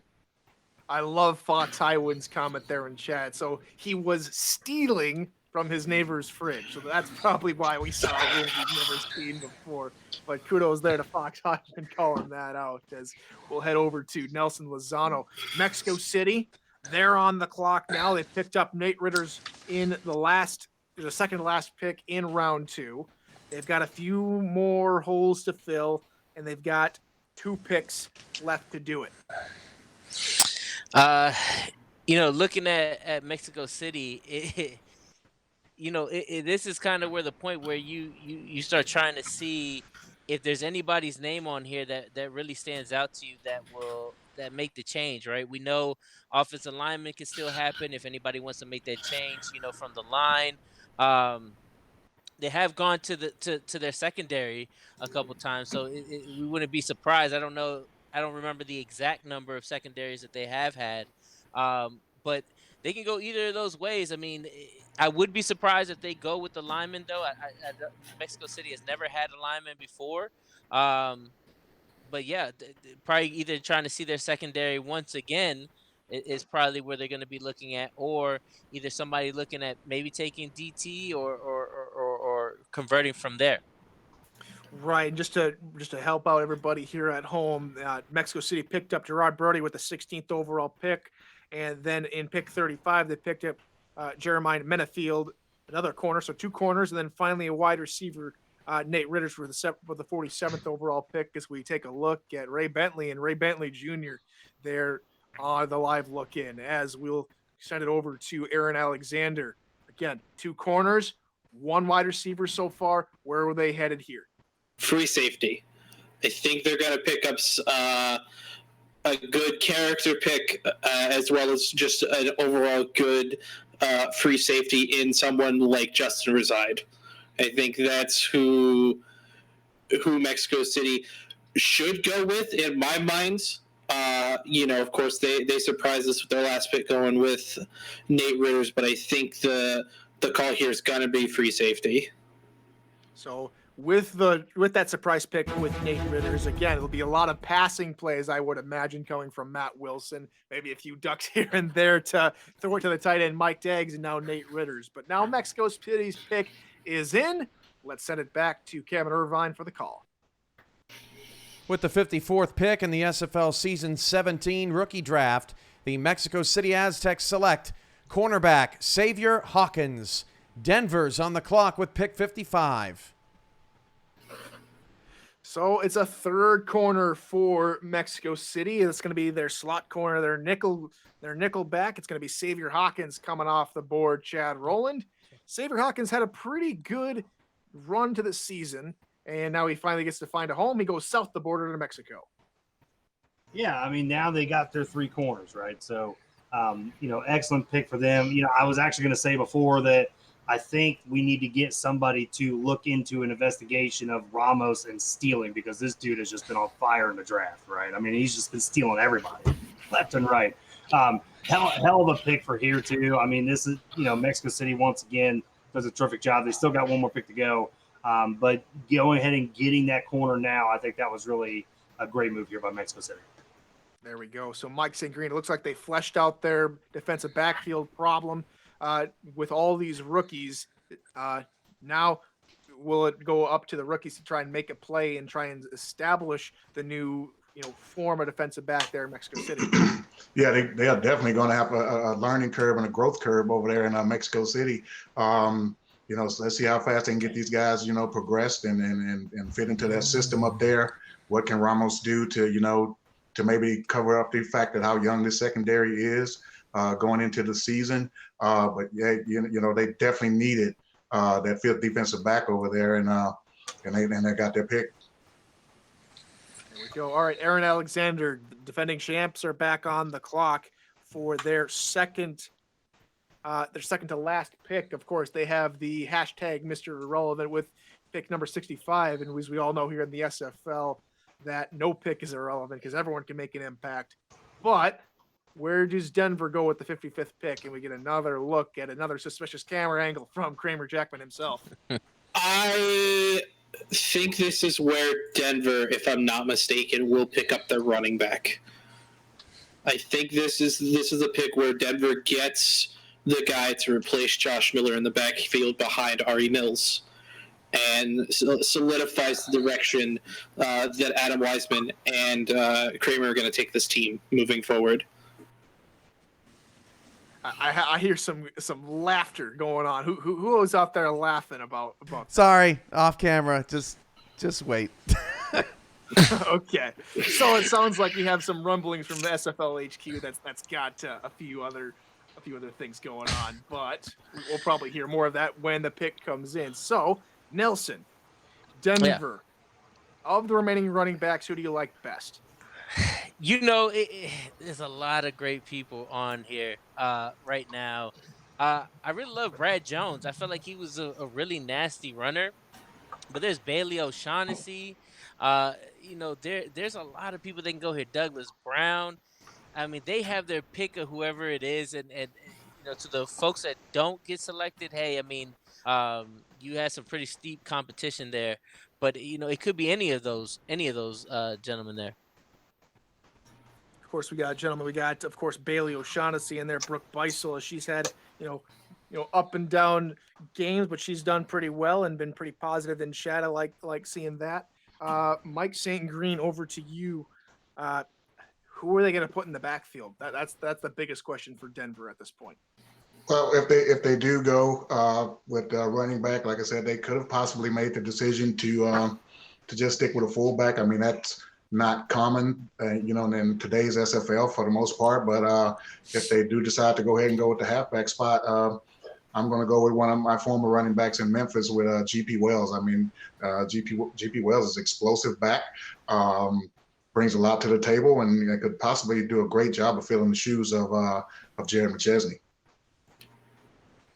It's going to be very tough shoes to fill for Jared McChesney. Chad Rowland, as Denver hits the 1 minute mark. Let's get your thoughts here on Denver's upcoming pick.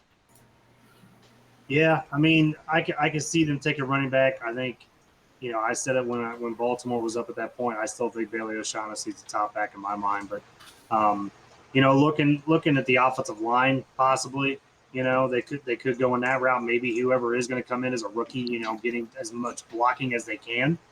Maybe they go second tight end. Who knows? To try to help out there as well. Absolutely. Well, let's go see what the fuss was about back at SFL HQ as we send it back to Cameron Irvine. Oh, that probably won't be until pick 59. Pick 59. With the 55th pick of the SFL Season 17 rookie draft, the Denver Nightwings select not Savior. Man, I didn't do that all day. It's all y'all's fault. 55th pick goes to tight end Jim Copeland Jr. Okay. 56th pick is on the clock. Jim Copeland Jr. gets the call. It's a tight end, not a running back, as Chad, you were saying.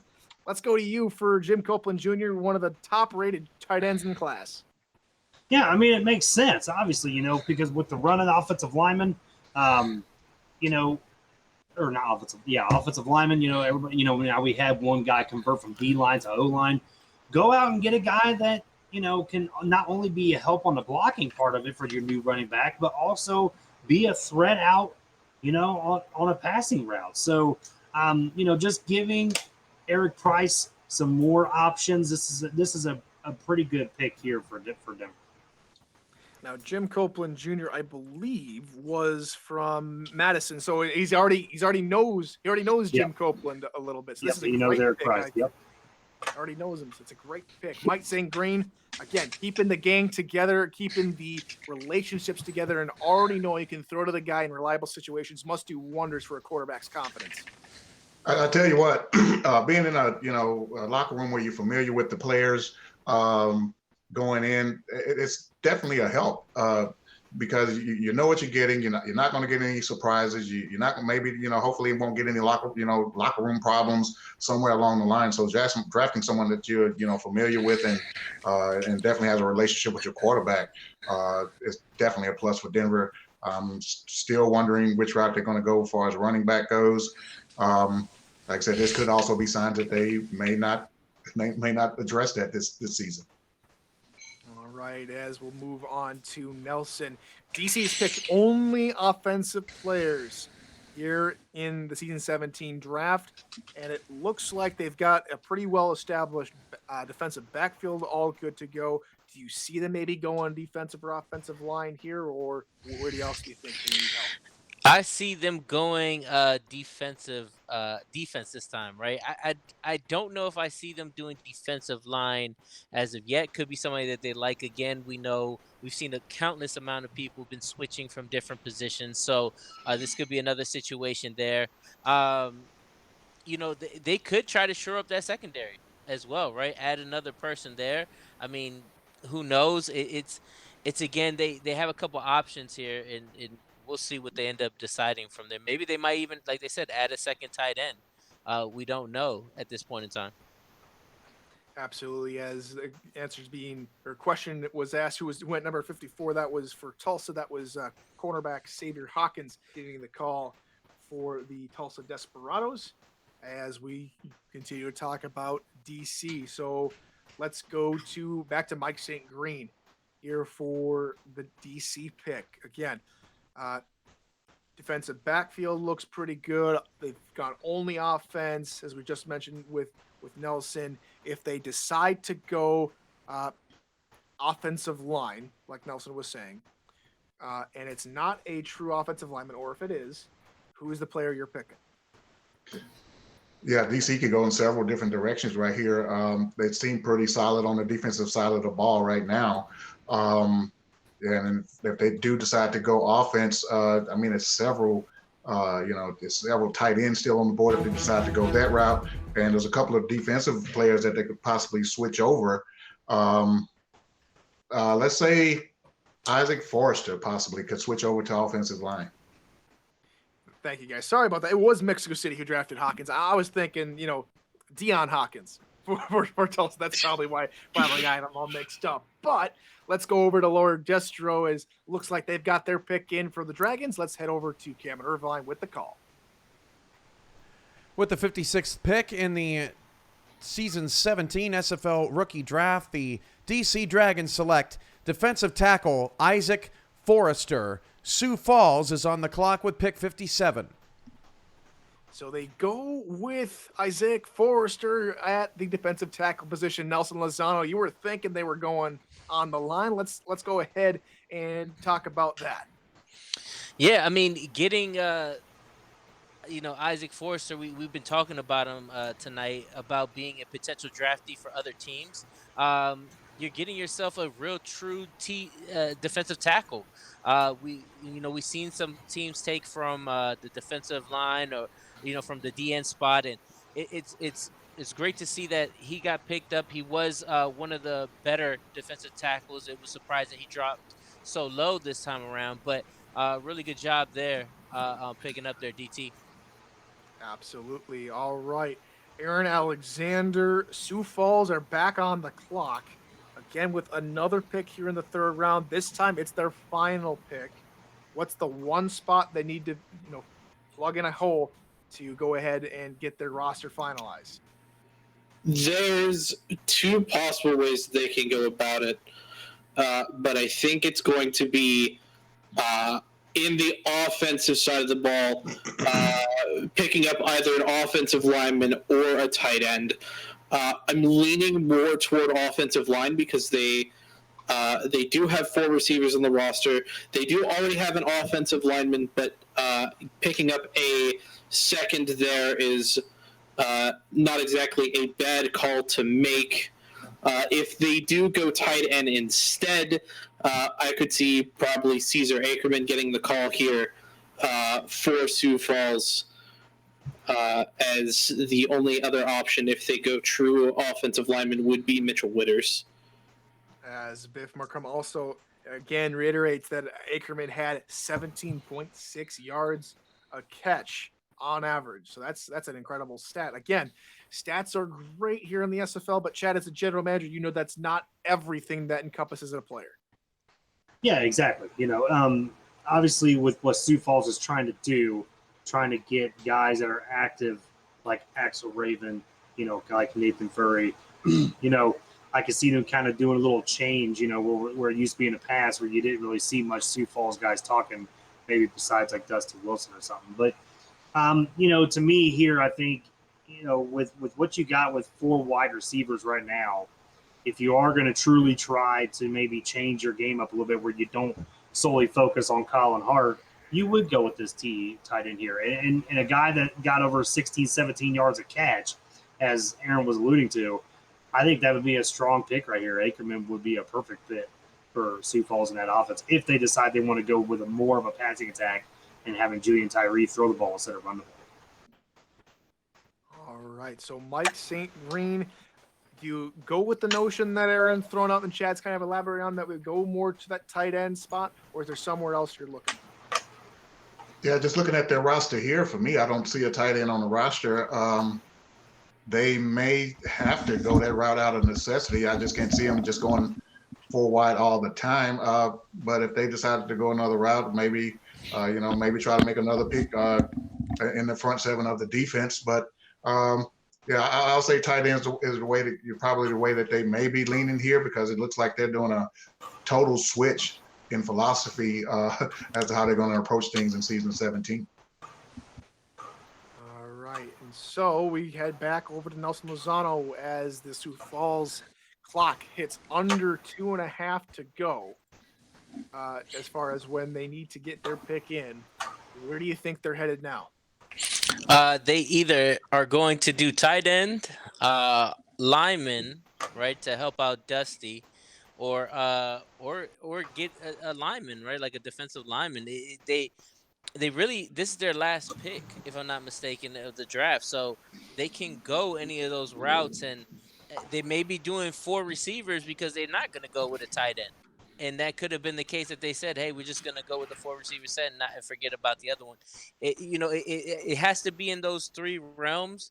Who would be either, if they're gonna get a true lineman who's already offensive lineman and Witters, or find somebody who's willing to maybe convert.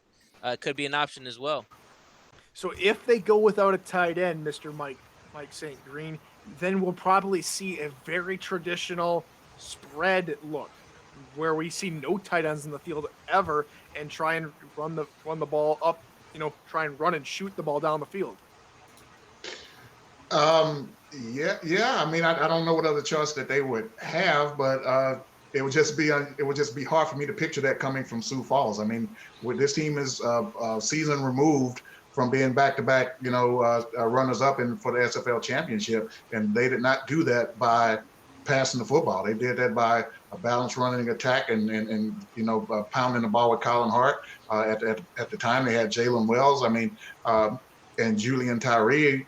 He doesn't come across as your prototypical quarterback, as far as passing quarterback in this league. I mean, he's capable, he's experienced, but that would just be total out of the norm for what I would expect from them. But if they do go, the offensive route here, it's going to be kind of surprising for me.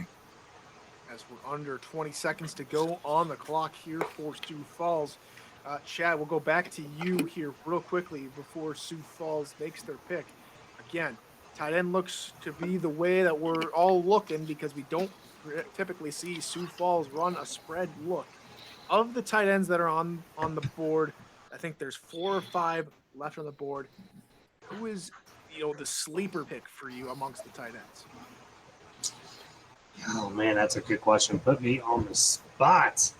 That's a really good question. You know what? I don't even know, to be honest. I mean, really, when you look at if you're not looking at Ackerman, to me, they're kind of all the same after Ackerman, right? So you could go with really any of them 3, or all honesty, are sleeper picks in my mind.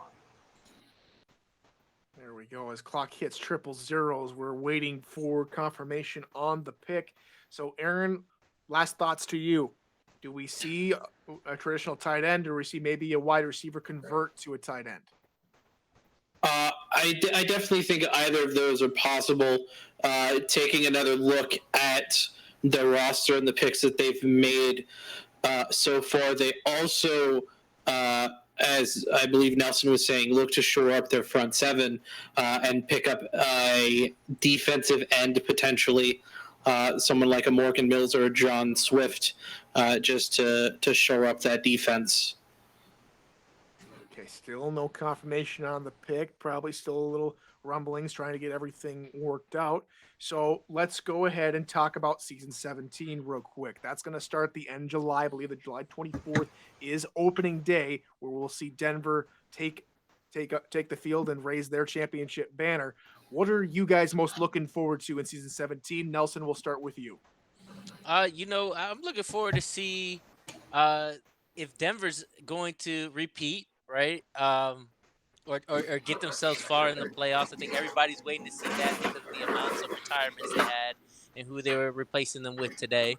I'm very interested to see what Jacksonville does based on how this draft is really focused heavy on the offense. So I think seeing what's going on there and seeing what Marcus Dunhill does for them as well will be interesting. The changes in LSG too. LSG has had a whole change in their organization. Albert Begin is there, James Troll. So that's a very interesting place I'd like to see as well. Will they be able to continue the success? And Mike, how about you? I mean, last season with you and Cam doing pre-game, halftime, post-game reports, and then all of a sudden all breakdowns of each day's action. I think that was a tremendous highlight from the league last season. What are you excited for in season 17? Well, season 17, as you know, just to cover what you mentioned in season 16, I mean, it was an honor to be on with Cam all season long. As I've probably mentioned before, we developed a great rapport with one another over the course of the 3-4 months of being on with him, and I'm looking forward to doing that all season long in season 17. Aside from a couple weeks that I know I won't be available, but looking forward for that season 17 as far as doing that and providing that for the community once again. Personally, I'm definitely looking forward to opening up with London. I can't tell you guys or express enough how excited I am to hit the field with this team. Seeing what we're going to have to to offer to wins and losses as far as when it comes this season. I mean, it's definitely a tough schedule. Once it came out, I was like, wow, this is going to be tough. But I think Chad and Benji and everybody over there in the front office are definitely up to the task, and I'm just looking forward to seeing what we can do and hopefully get this organization to the playoffs for the first time in their history. And Chad, let's continue the London conversation with you. You guys had that huge free agent signing a few days ago. That was spectacular. Is the hype real over there in London? I mean, for 100%, the hype is real. I mean, when you talk about, the London when I came into the league, it's a totally different London team than you got now, right? I mean, and Mike St. Green's a perfect example of this. I mean, you ask Mike right now, I guarantee that London was on number 24 of 24, having great conversations with Mike. And I think with what we've changed here culture-wise in the past season and a half, or past full season really, that's made the big difference. And there's a lot of hype, but the guys that we have brought in are just all pumped up. We're ready to go, and we're ready to take London to that next step, which is their first ever playoff appearance. But really what I'm looking forward to in season 17 is just watching all of these teams, watching all the storylines progress, and being able to see all these rookies that we're talking about here tonight come on the field. Who's going to be the rookie of the year, right? Who's going to be the next Robert Law as defensive rookie of the year? One of these quarterbacks, are they going to be the next Cam Curtis and lead their team into the playoffs, deep into the playoffs? So that's what I'm really looking forward to this season. And how about you guys in chat? What are you all looking forward to in season 17? What are the storylines you're looking forward to most? Aaron, I know for you, this will be your first inaugural season in the SFL. I'm sure you're very excited to get going with Fort Worth. What else are you excited for here in season 17? Making Chad Rowland regret his decision to not take me at 7. Oh, boy. Oh, boy. Oh, Aaron. I hope you come down to London and Fort Worth. You had the option to bring the densest offensive back to your team, and you chose an offensive lineman. I am offended and upset. Oh boy! I love the guy. Aaron knows the situation. He knows that if my guy wasn't there, he was next in line. But I know what he's going to do in Fort Worth. He's going to do big things, and I'm really looking forward to seeing his career progress. There we go. All right. So finally, the people over in South Dakota have gotten their pick in. Maybe since it's so barren over there in the frozen tundra of South Dakota, they weren't able to go ahead and submit it via Pony Express or something like that. Is that what it took, Cameron Irvine, to get the pick? I don't know, but my background not showing up makes for a very awkward broadcast. With the 57th pick in the SFL Season 17 rookie draft, the Sioux Falls Sparrows select defensive end Morgan Mills. 58th pick, that's Houston. You're on the clock. So Morgan Mills, the defensive end, gets the call. Nelson Lozano, again, they are deciding to not have a tight end on the field, which begs the question, are we seeing the return of the spread offense? Assume so, right? When I saw them going with 4 receivers, I didn't think it would be pretty plausible to get a tight end as well. Um, but again, you're going to see more of a spread offense clearly, which will definitely get some defenses off on their heels. Absolutely. And Mike, this is one thing we were talking about earlier. This is going to be a big change for Sioux Falls, that a different Sioux Falls team that we've ever seen before. What can you tell us about it?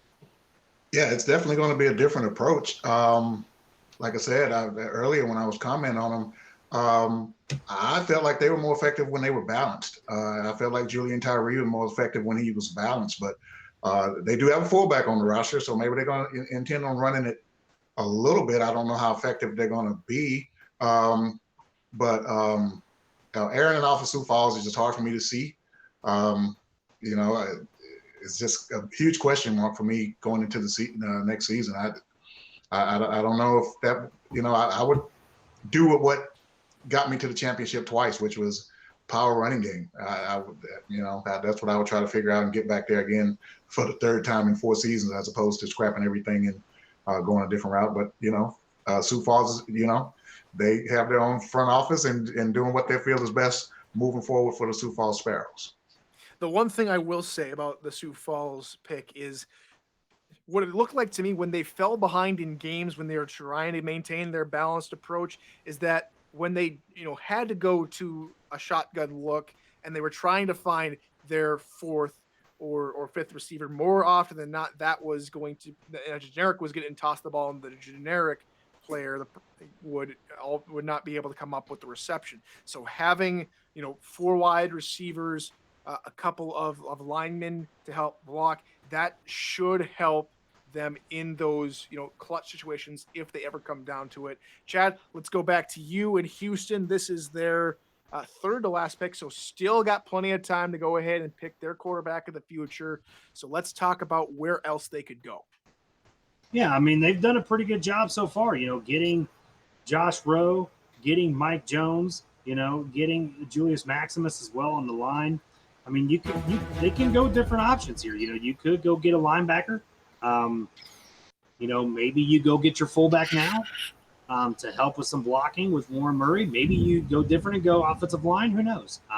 Damon's got a lot of picks here, and he's got an opportunity here to really build this team up. So Mike's saying green. Mike Jones is calling you out with a little anecdote right there. As we'll appreciate the little commentary we got going here. But we're going back to Houston, back where Mike Jones just went. Let's find out who his teammate is right now from Cameron Irvine. With the 58th pick in the SFL Season 17 rookie draft, the Houston Hyenas select cornerback Nana Leahy. Jacksonville's on the clock with the 59th selection. Nana Leahy gets the call, and that's another corner off the board, another solid corner off the board. Chad, so it looks like, the defensive backfield is pretty well set up. For now, defensive side of the ball looks pretty well solid. Now they can focus on getting their corner and maybe a fullback if they so desire. Yeah, I mean, obviously, in this draft, they were able to go get Josh Rowe to be the starting strong safety this season. You get Mike Jones to be that kind of third guy. Moving Ethan Kai over from safety to corner was an interesting move for Houston. But I like this pick too. Getting Leahy here late in the draft is some good value. Being that third corner, so now you have, basically 6 secondary players for Houston. For a team that a lot of people tried to pass on last season, I think this was a strong statement here by Damon. Looks like the clock's going to be shortened to 2 minutes, so we can get through these real quickly. It was teased earlier by Cameron Irvine, the commissioner, that it's a Jacksonville pick. Something's going on. Mike Gall has been all over his house. Cam, where is he now? Where is this? Where is this? I don't even want to know. Is he in a toilet? Wow, he's outside. Is that string cheese? my goodness. That is string cheese. So I don't know if Mike all How ran much out is he of eating today? oh, Too my much. goodness, too much. I don't know if he's ran out of rooms, but it looks like he had to go outside just to continue the fun. And oh my goodness, Mike, stop it. Stop it with the peeling out of the string cheese. You're making me nervous over here. Michael is actually out here cheesing the entirety of the SFL. Oh my goodness. Oh, what a living legend. All right. Nelson, let's talk about his team. Let's talk about the Jacksonville Kings. This is their you got this pick and two more. They're gonna be they still got a lot of holes to fill, looks like. Where are they going here with pick number 59? Let's hope it's finally defense. This has kind of been they have kept all of us on our toes, going solely offense this time around, right? So we are eventually trying to see exactly what are they going to do here. Are they going to maybe get a linebacker or get themselves, maybe some help in the secondary? I mean, there's a lot of ways that they can go. And from their last pick, which was a tight end, I mean, another going to the offense. So it definitely has to be a defensive player at this point in time.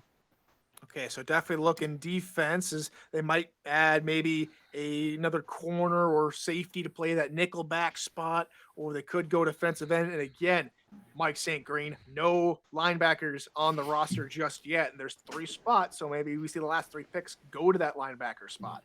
No, I give up on that idea, Tyler. They're gonna pick they're gonna pick fullback, man. I mean, they picked offense the whole dang on drafts so far. So yeah, man, fullback. I don't know if they're gonna convert somebody. I don't know what they're gonna do. I don't know what's happening over there, but I give up on the linebacker thought. So do we give back up on the linebacker thought, or does Mike all completely shut down Mike St. Green and say, no, we're going linebacker this time around? Cam, what you got for us? With the 59th pick in the SFL Season 17 rookie draft, the Jacksonville Kings select defensive tackle Marcus Sledge. Mexico City's on the clock with pick 60. So they do go to the defensive side of the ball, and it's you were not gonna pull me into that linebacker pool. I'm sorry. Defensive tackle Marcus Sledge gets the call. Aaron Alexander, what can you tell us about Marcus Sledge? That's another DM'd convert to D tackle here late in this draft. One of the lower valued as far as build players, but put up some respectable numbers with Salt Lake City. Played a full 8 games with them, including that championship. 2.1 tackles per game, 4th most among defensive ends. He's a bit on the smaller side for a DT, and only 6'4", 279. But I think picking up somebody like Marcus Sledge here, very interesting from Mike All out in Jacksonville. Honestly, a good pick overall, in my opinion. Okay, as we move on to Mexico City, who just get on the clock with their final pick. Mexico City picked up 3 corners, so their defensive backfield's pretty solid. They also decided to pick up wide receiver Nate Ritters in the 2nd round with pick 47. And then, again, Xavier Hawkins gets the call with number 4. So now, their defensive backfield looks pretty solid. They've got 3 defensive linemen on the board, with Dan Tritz being that standout rookie defensive tackle. They've got 3 wide receivers, 1 tight end, fullback, running back, quarterback, of course. So where do the Mexico City Aztecs go, Chad Rowland? I mean, if you're gonna pick a position to learn from a living legend, go ahead and go get the 2nd tight end and have him learn from Mike Daggs, right? I mean, if you're not going to go offensive line, you've never had offensive line before, go with the tight end. I believe they had TJ Punk before he went to Arizona, right? Mm-hmm. Yep. So that could be a path right here. Casey Ackerman, we talked about him before. You know, a guy that we know can be a deep threat, kind of like if you want to compare him like in the NFL world, maybe like a Vernon Davis when he came out back years ago. I look for Ackerman to go here at tight end. I think that would actually be a pretty excellent pick by Mexico City right here. So Mexico City maybe picking up tight end. Let's go to Mike St. Green. Do they pick up maybe wide receiver number 5? Do we dare say number 5? Or do they go somewhere else? Yeah, Mexico City, they've done a great job of filling out this roster. The needs that they had, they went out and got the 3 corners. I think they addressed, defensive line, or if I'm not mistaken, I'm not a receiver, I'm sorry, to go along with the corner. They could possibly go defensive tackle here. I mean, I don't know if anybody's left that they, think would have give enough value, but I kind of lean towards what Chad's saying.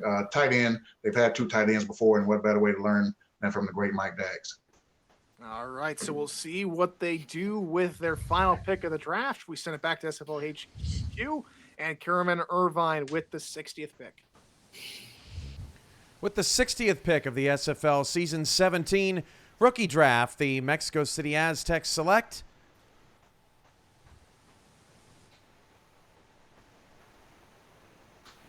Drum roll, please. cornerback Dante Grimm. 61st pick. That's Houston. You're on the clock.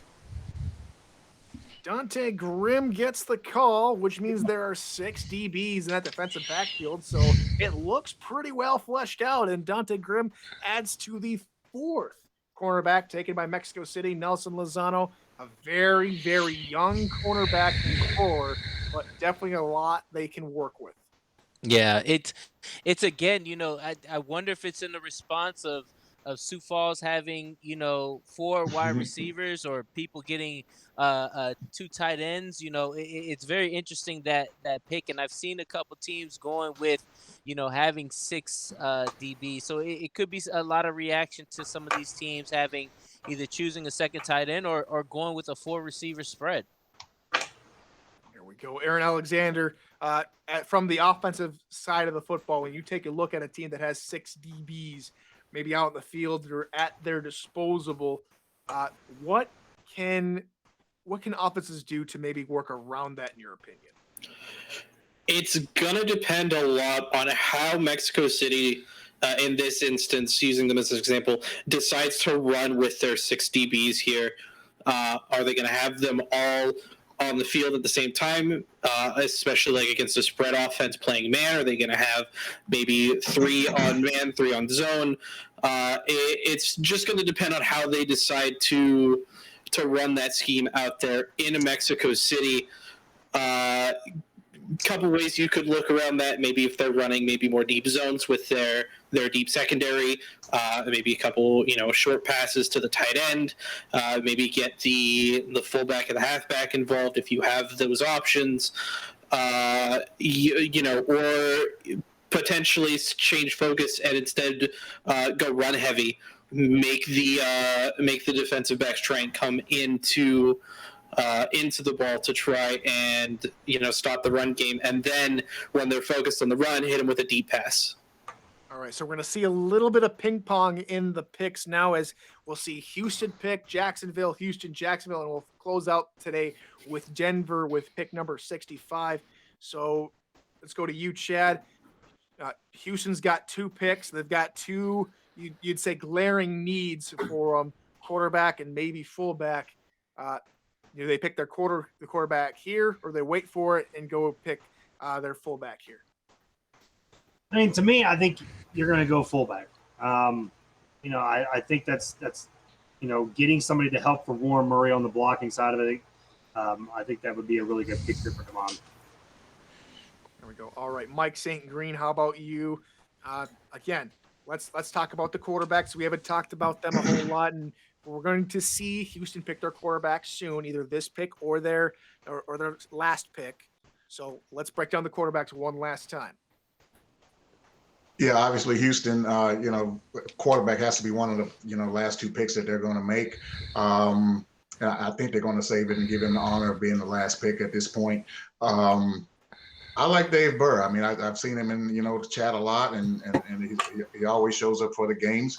I think that's maybe the route that they should go. I mean, but of course, they're going to go whatever fits their needs in their locker room. All right, so Houston's pick is in. Do they decide to pick their quarterback of the future here? Let's find out from Cameron Irvine. With the 61st pick of the SFL Season 17 rookie draft, the Houston Hyenas select outside linebacker Zed Markov. 62nd pick, that's Jacksonville. You're on the clock. Very interesting call. They pick Zed Markov, the linebacker, a great kid in his own right, but not one we were all expecting, Nelson Lozano. Yeah, I don't think we were all expecting them to go having 3 linebackers. Which is very interesting. It's going to show a lot of focus around the defense, and again, linebackers. They are a big help back there, especially if one of your players on the line end up being a generic or whatnot. So I think it's a great job. Really good pick there, and a solid pick at this time. Okay, DR Sim, that's just said in chat that Hattori Hanzo has decided to return to the SFLM, so we'll more than likely not see Houston pick their fullback, but we will see their quarterback in pick 63. But before that, we get to Jacksonville's pick, Aaron Alexander. I don't think Mr. All has too much time to switch rooms or go from the outside to the inside, but you never know. But again, Jacksonville has a few picks, has 2 picks left. It has a couple of different ways they could go. Again, no linebackers. Do you see them pick one here? If Michael is dead set on not picking any linebackers, he's not going to pick any linebackers. Realistically, we could see probably a corner here, maybe a safety convert over to corner, or they just pick a safety outright. Could potentially see maybe some other shenanigan reoccur as he's moved rooms yet again. Is that lettuce he's eating? I can't tell what he's eating. That definitely looks like lettuce candy. or cotton candy. Wow. Oh, cotton candy. Okay. Chad Roland. Is he working out tomorrow? That's what I want to know. I hope he's got a bottle of colon blow because he's gonna need it. Because you got all that stuff he's eating, and now you're putting cotton candy on top of it. Man, my stomach hurts watching this. I need some Pepto Bismol just watching this man. God, It looks like we're gonna need an SFL doctor. I need to do like a cake stand with Pepto Bismol. Get into the medical tent. Holy cow! I feel bad for the guy. He's gonna be hurting tomorrow. Oh, man. I mean, if they haven't gone linebacker this entire time, they're not gonna go linebacker. I mean, it's just now. Watch, we'll all say this, and then Mike will take linebacker. He would though. Cotton candy. I just all these references just don't make any sense. Damon is right in the chat. He's going to need a colonoscopy soon. I guarantee it. Michael is literally and figuratively on cloud 9 right now, living in all of our heads rent free. Yeah, he's in our heads rent free for sure. But I mean, I don't know where they go, right? I mean, we would say linebacker. We've been saying linebacker all night, and they don't go one. So I don't know where the hell he goes. Mike, you could just tell me. Yeah, well, y'all been saying linebacker all night. I gave up a long time ago, so Yeah, I will not be saying linebacker again until they pick a linebacker. But I possibly defensive back. I do know they have typically like to run 5 defensive backs, but I mean at the end of the day, they're short on the back end of that defense. I don't know what their intentions are. I don't know. To be perfectly clear, Jacksonville lost a ton of players last season. They lost 12, 13 players and quite a bit of their scouting room. So, maybe it's an issue of they are trying to replace these guys with, guys they, can help out there. But you have to get someone on this roster in the back half of that defense that, can progress throughout the season and get better. I don't know how you can do that with a bunch of generics. I just don't see it. All right, so let's get Cameron Irvine in here, who will tell us where the Jacksonville Kings went this time around. Thank you, Curvy Tyler. With the 62nd pick in the SFL Season 17 rookie draft, the Jacksonville Kings select linebacker, Yakov Zolotov. Houston is on the clock with pick 63. I swear to Christ. Oh my God. I hate this man. Well, I hate this man.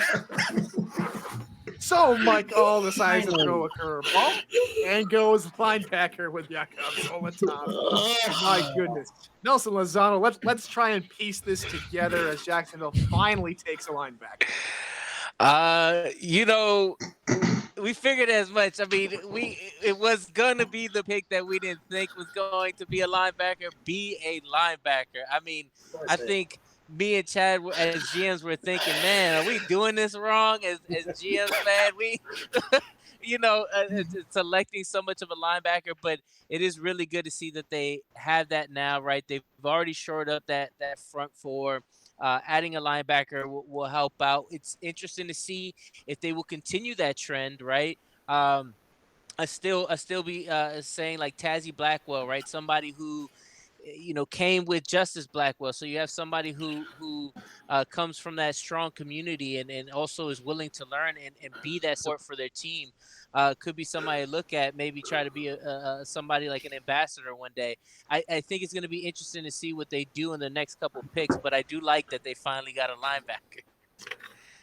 There we go. Mike St. Green, let's go to you. You were off the bandwagon for Jacksonville selecting a linebacker. What does this say to you?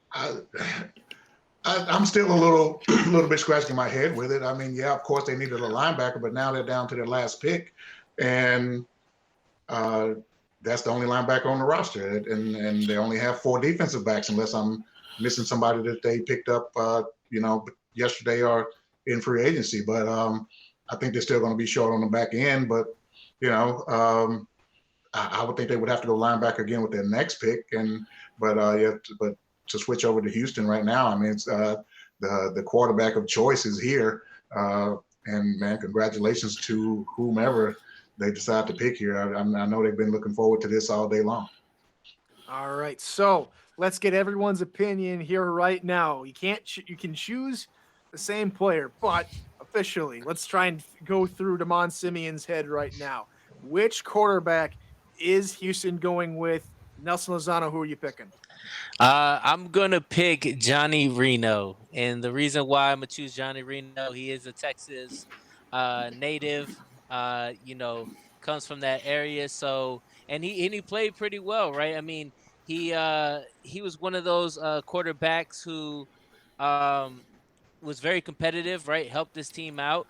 And looking at his stats, he was one of the ones up there when it came down to the performance, right? He had almost 2,000 yards, and his touchdown to interception ratio looks like the interceptions were a little high. But, again, we talk about depending on the coaching, he has a really good supporting cast around there to get himself around it. But I would say Johnny Reno.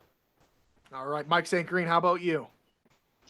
Yeah, I think Reno and Patterson are 2 of the remaining multi-year quarterbacks left in the SFLM, if I'm not mistaken. I would think they would want to go with one of the 2, to try to hit the ground running. One of the last times, I think the last time Houston actually made the championship game, they did it under a rookie quarterback in Kentez Johnson. So it may be a good omen for these guys going into the season 17.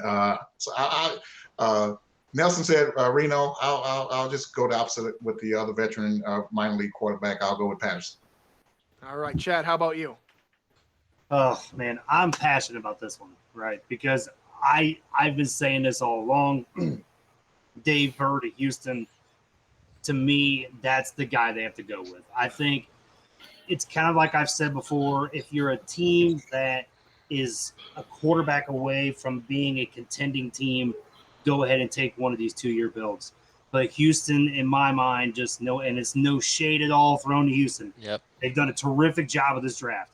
I just don't see them wanting to take Johnny Reno or taking somebody that wasn't as active as Dave Burr. I'm passionate about this. Every time I've talked to Dave about it, because he was my quarterback at Lexington, he wants to be in Houston. He's only talked about Houston. Me and him have always, he's had other teams he's talked to, but at the end of the day, it's always kind of come back to Houston.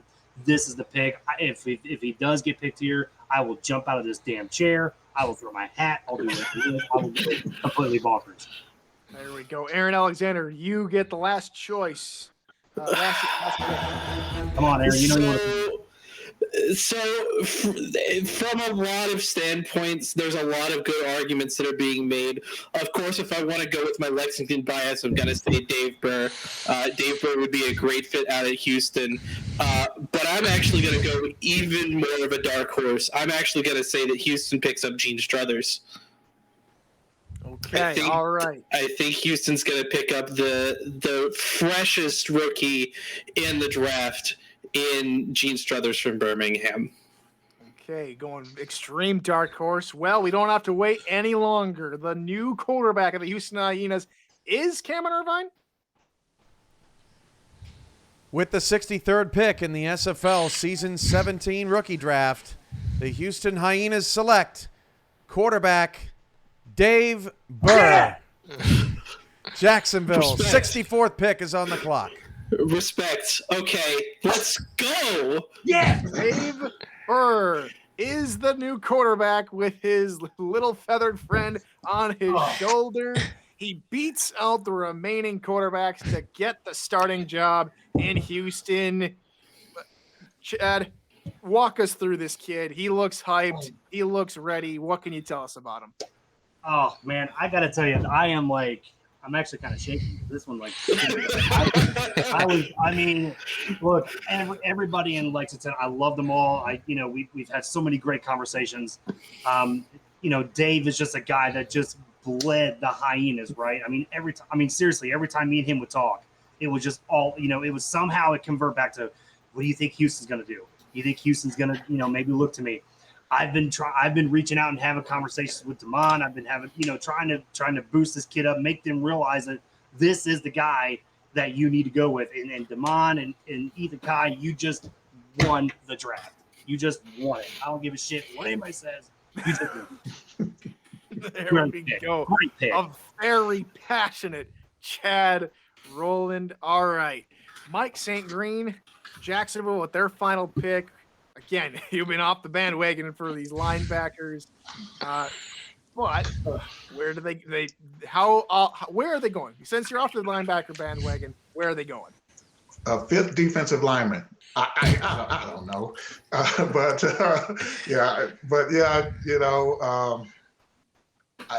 maybe address the secondary.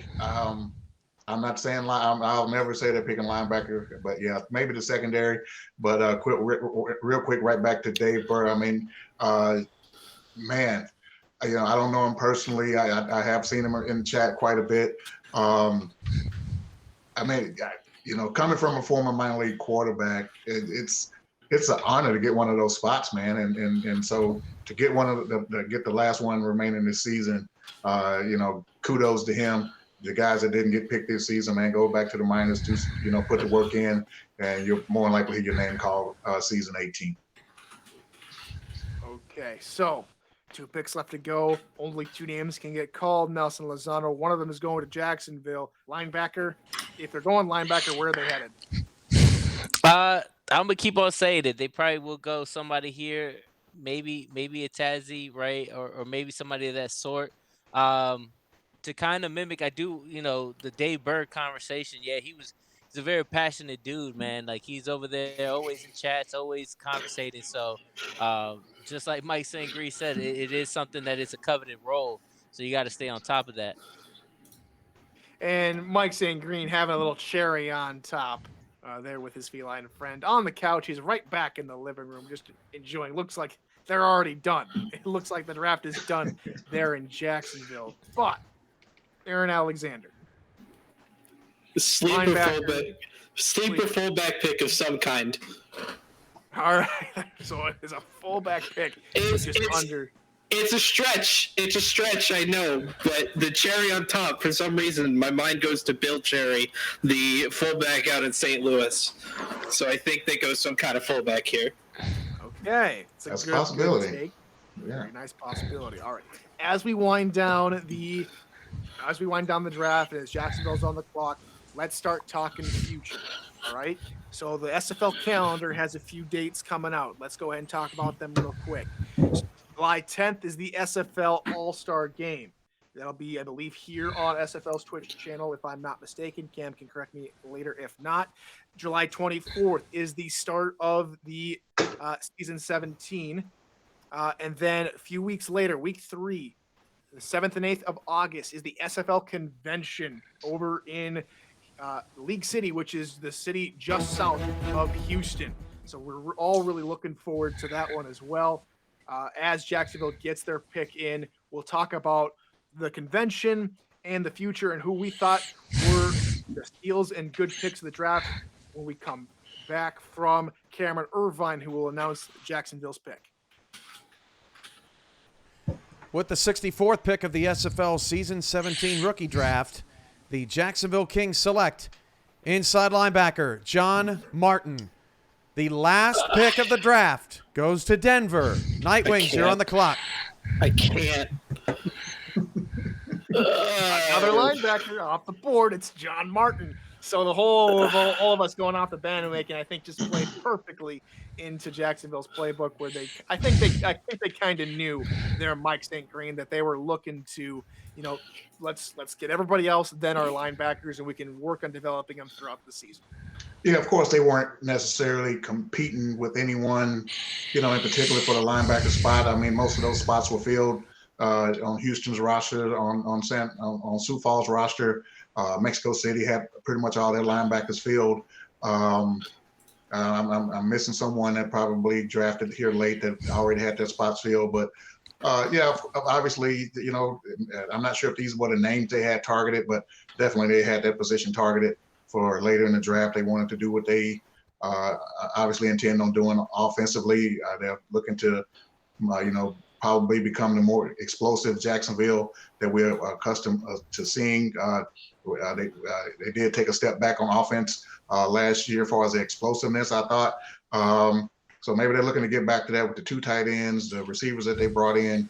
Of course, Marcus Dunhill. 3 linemen. So they're definitely looking to get back to this 27, 28, 30 point per game Jacksonville that we're accustomed to seeing. Absolutely. So now with Denver, that has the final pick of the draft, the one spot that's a glaring opening for Denver is running back. Who do they find that can take over for Jeremy McChesney? We had the whole deal with the quarterback picks. Nelson, will go real quickly. Who's your running back and why? This is gonna be a tough one, man. There is such a lot. There's a lot of talent at running back, and just trying to fill McChesney's shoes is gonna be really difficult. Whoever this running back is, you got to know that you got definitely some pretty big shoes to fill. But I think it definitely might be. We'll see. Maybe it might be Bailey O'Shaughnessy. O'Shaughnessy. Mike St. Green, quickly, your pick. I'm going to stick with. I'm rooting for GP Wells. I don't know if that's going to be the pick. Man, I'm just looking at this list of available running backs that's left. There's some great names here. O'Shaughnessy, Brown, Jones, Beisel. Squarebush. It's some great names that have put that time in down in the minor leagues. But I'm rooting for my man GP Wells. Chad, how about you? To me, I've always said it, Bailey O'Shaughnessy. I think he'd be a great fit in Denver. Some big shoes to fill with Jared McChesney, but, what if they just surprise us and just go generic and try to get like a Parkey Chol type of player, right? A Hall of Famer in the SFL. So, but I don't see them going that route, obviously. But if it was me, I'd go O'Shaughnessy. Okay, Aaron, how about you? But this is tough. This is actually really tough for me because my heart says it's Bailey O'Shaughnessy, right? It's got to be Bailey. But looking at it objectively, looking at everything involved with what goes into a decision like this, you can't deny the absolute clinic that Douglas Brown has put on the past 2 seasons with Albuquerque. And as much as I want to see my fellow Miner get drafted, to the former champions, I think realistically it's going to be Douglas Brown. Okay. Well, I'm going to throw a name out there that hasn't been said, and I'm going to give a slight reason why. Trey Fennick from the Madison Lynx, and here's why. Denver just got Matt Fennick, the kicker. So there could be a little bit of a last name, meetup back in Denver, as the pick will be in here relatively shortly. But again, Denver's pick is in, and so we go now to Cameron Irvine for the final pick in the draft. Let me say, guys, I think this may be this is Mr. Irrelevant. This is the most relevant Mr. Irrelevant pick in pro football history, is it not? Absolutely. The potential McChesney replacement. It's not every day you replace an MVP. This is a big one to end it off. With the 65th and final pick in the SFL Season 17 rookie draft, the Denver Nightwings select running back Bailey O'Shaughnessy. That concludes your Season 17 rookie draft. Yes! Well, here we go. Bailey O'Shaughnessy gets his name called. He had to wait until the very last pick in order to get his name called. And I think everybody, the chat's calling it. The chat is blowing up. We're blowing up. Great pick. Bailey O'Shaughnessy, what a kid. Nelson Lozano, walk us through him. Bailey O'Shaughnessy originally was with the Annapolis Navigators, going over to Lexington. So I've seen his growth and honestly, amazing, really good job. Denver got a really good running back there. And it was tough because they had a lot of great options there. Brad Jones, Douglas Brown, Beisel, right? Like there was a lot of really great running backs there. And, it doesn't take away from any of them, but Bailey O'Shaughnessy's been around as well. So he's able to find and create holes and stay on course there, Aaron Alexander. He's your former teammate. Yeah, absolutely. It was an absolute pleasure to be in front of this man for the entirety of the minor league season. Really happy to see him drafted here. Of course, my heart has to go out to all of the other running backs that didn't get the call this time around. But Denver has picked probably one of the most passionate players in this league, period. Hands down. Bailey has proven time and time again his dedication to the league to the point where he told us in the Lexington locker room at one point, if he didn't get drafted, he was just going to recreate. He was fine not getting drafted, of course, because that's just how passionate he is about the league. He just wants to be in the league, whether that's playing at the pro level or if for whatever reason he has to go back down to the minors, which luckily for him he does not. So really happy to see him go to Denver. Denver's still scary even without Jared McChesney. There we go. So that just about going to be that. Nelson Lozano, Mike St. Green, Chad Rowland, Aaron Alexander. Let's get your final thoughts and final impressions on the Season 17 draft. We'll start with you, Nelson. It's always good to see you. Oh, man, it's a pleasure, man. I love to be here, sharing with you guys, cracking it up, having jokes.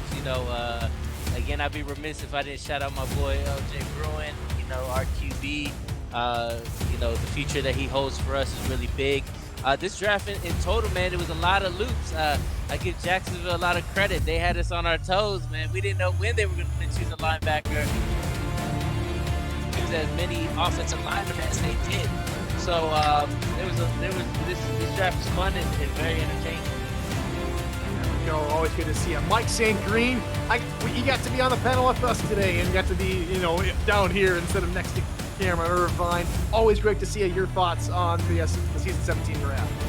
Hey man, first of all, it was great being on with all you guys. To cover this draft, and see all of the young rookies come in and fill up these spots that needed to be filled.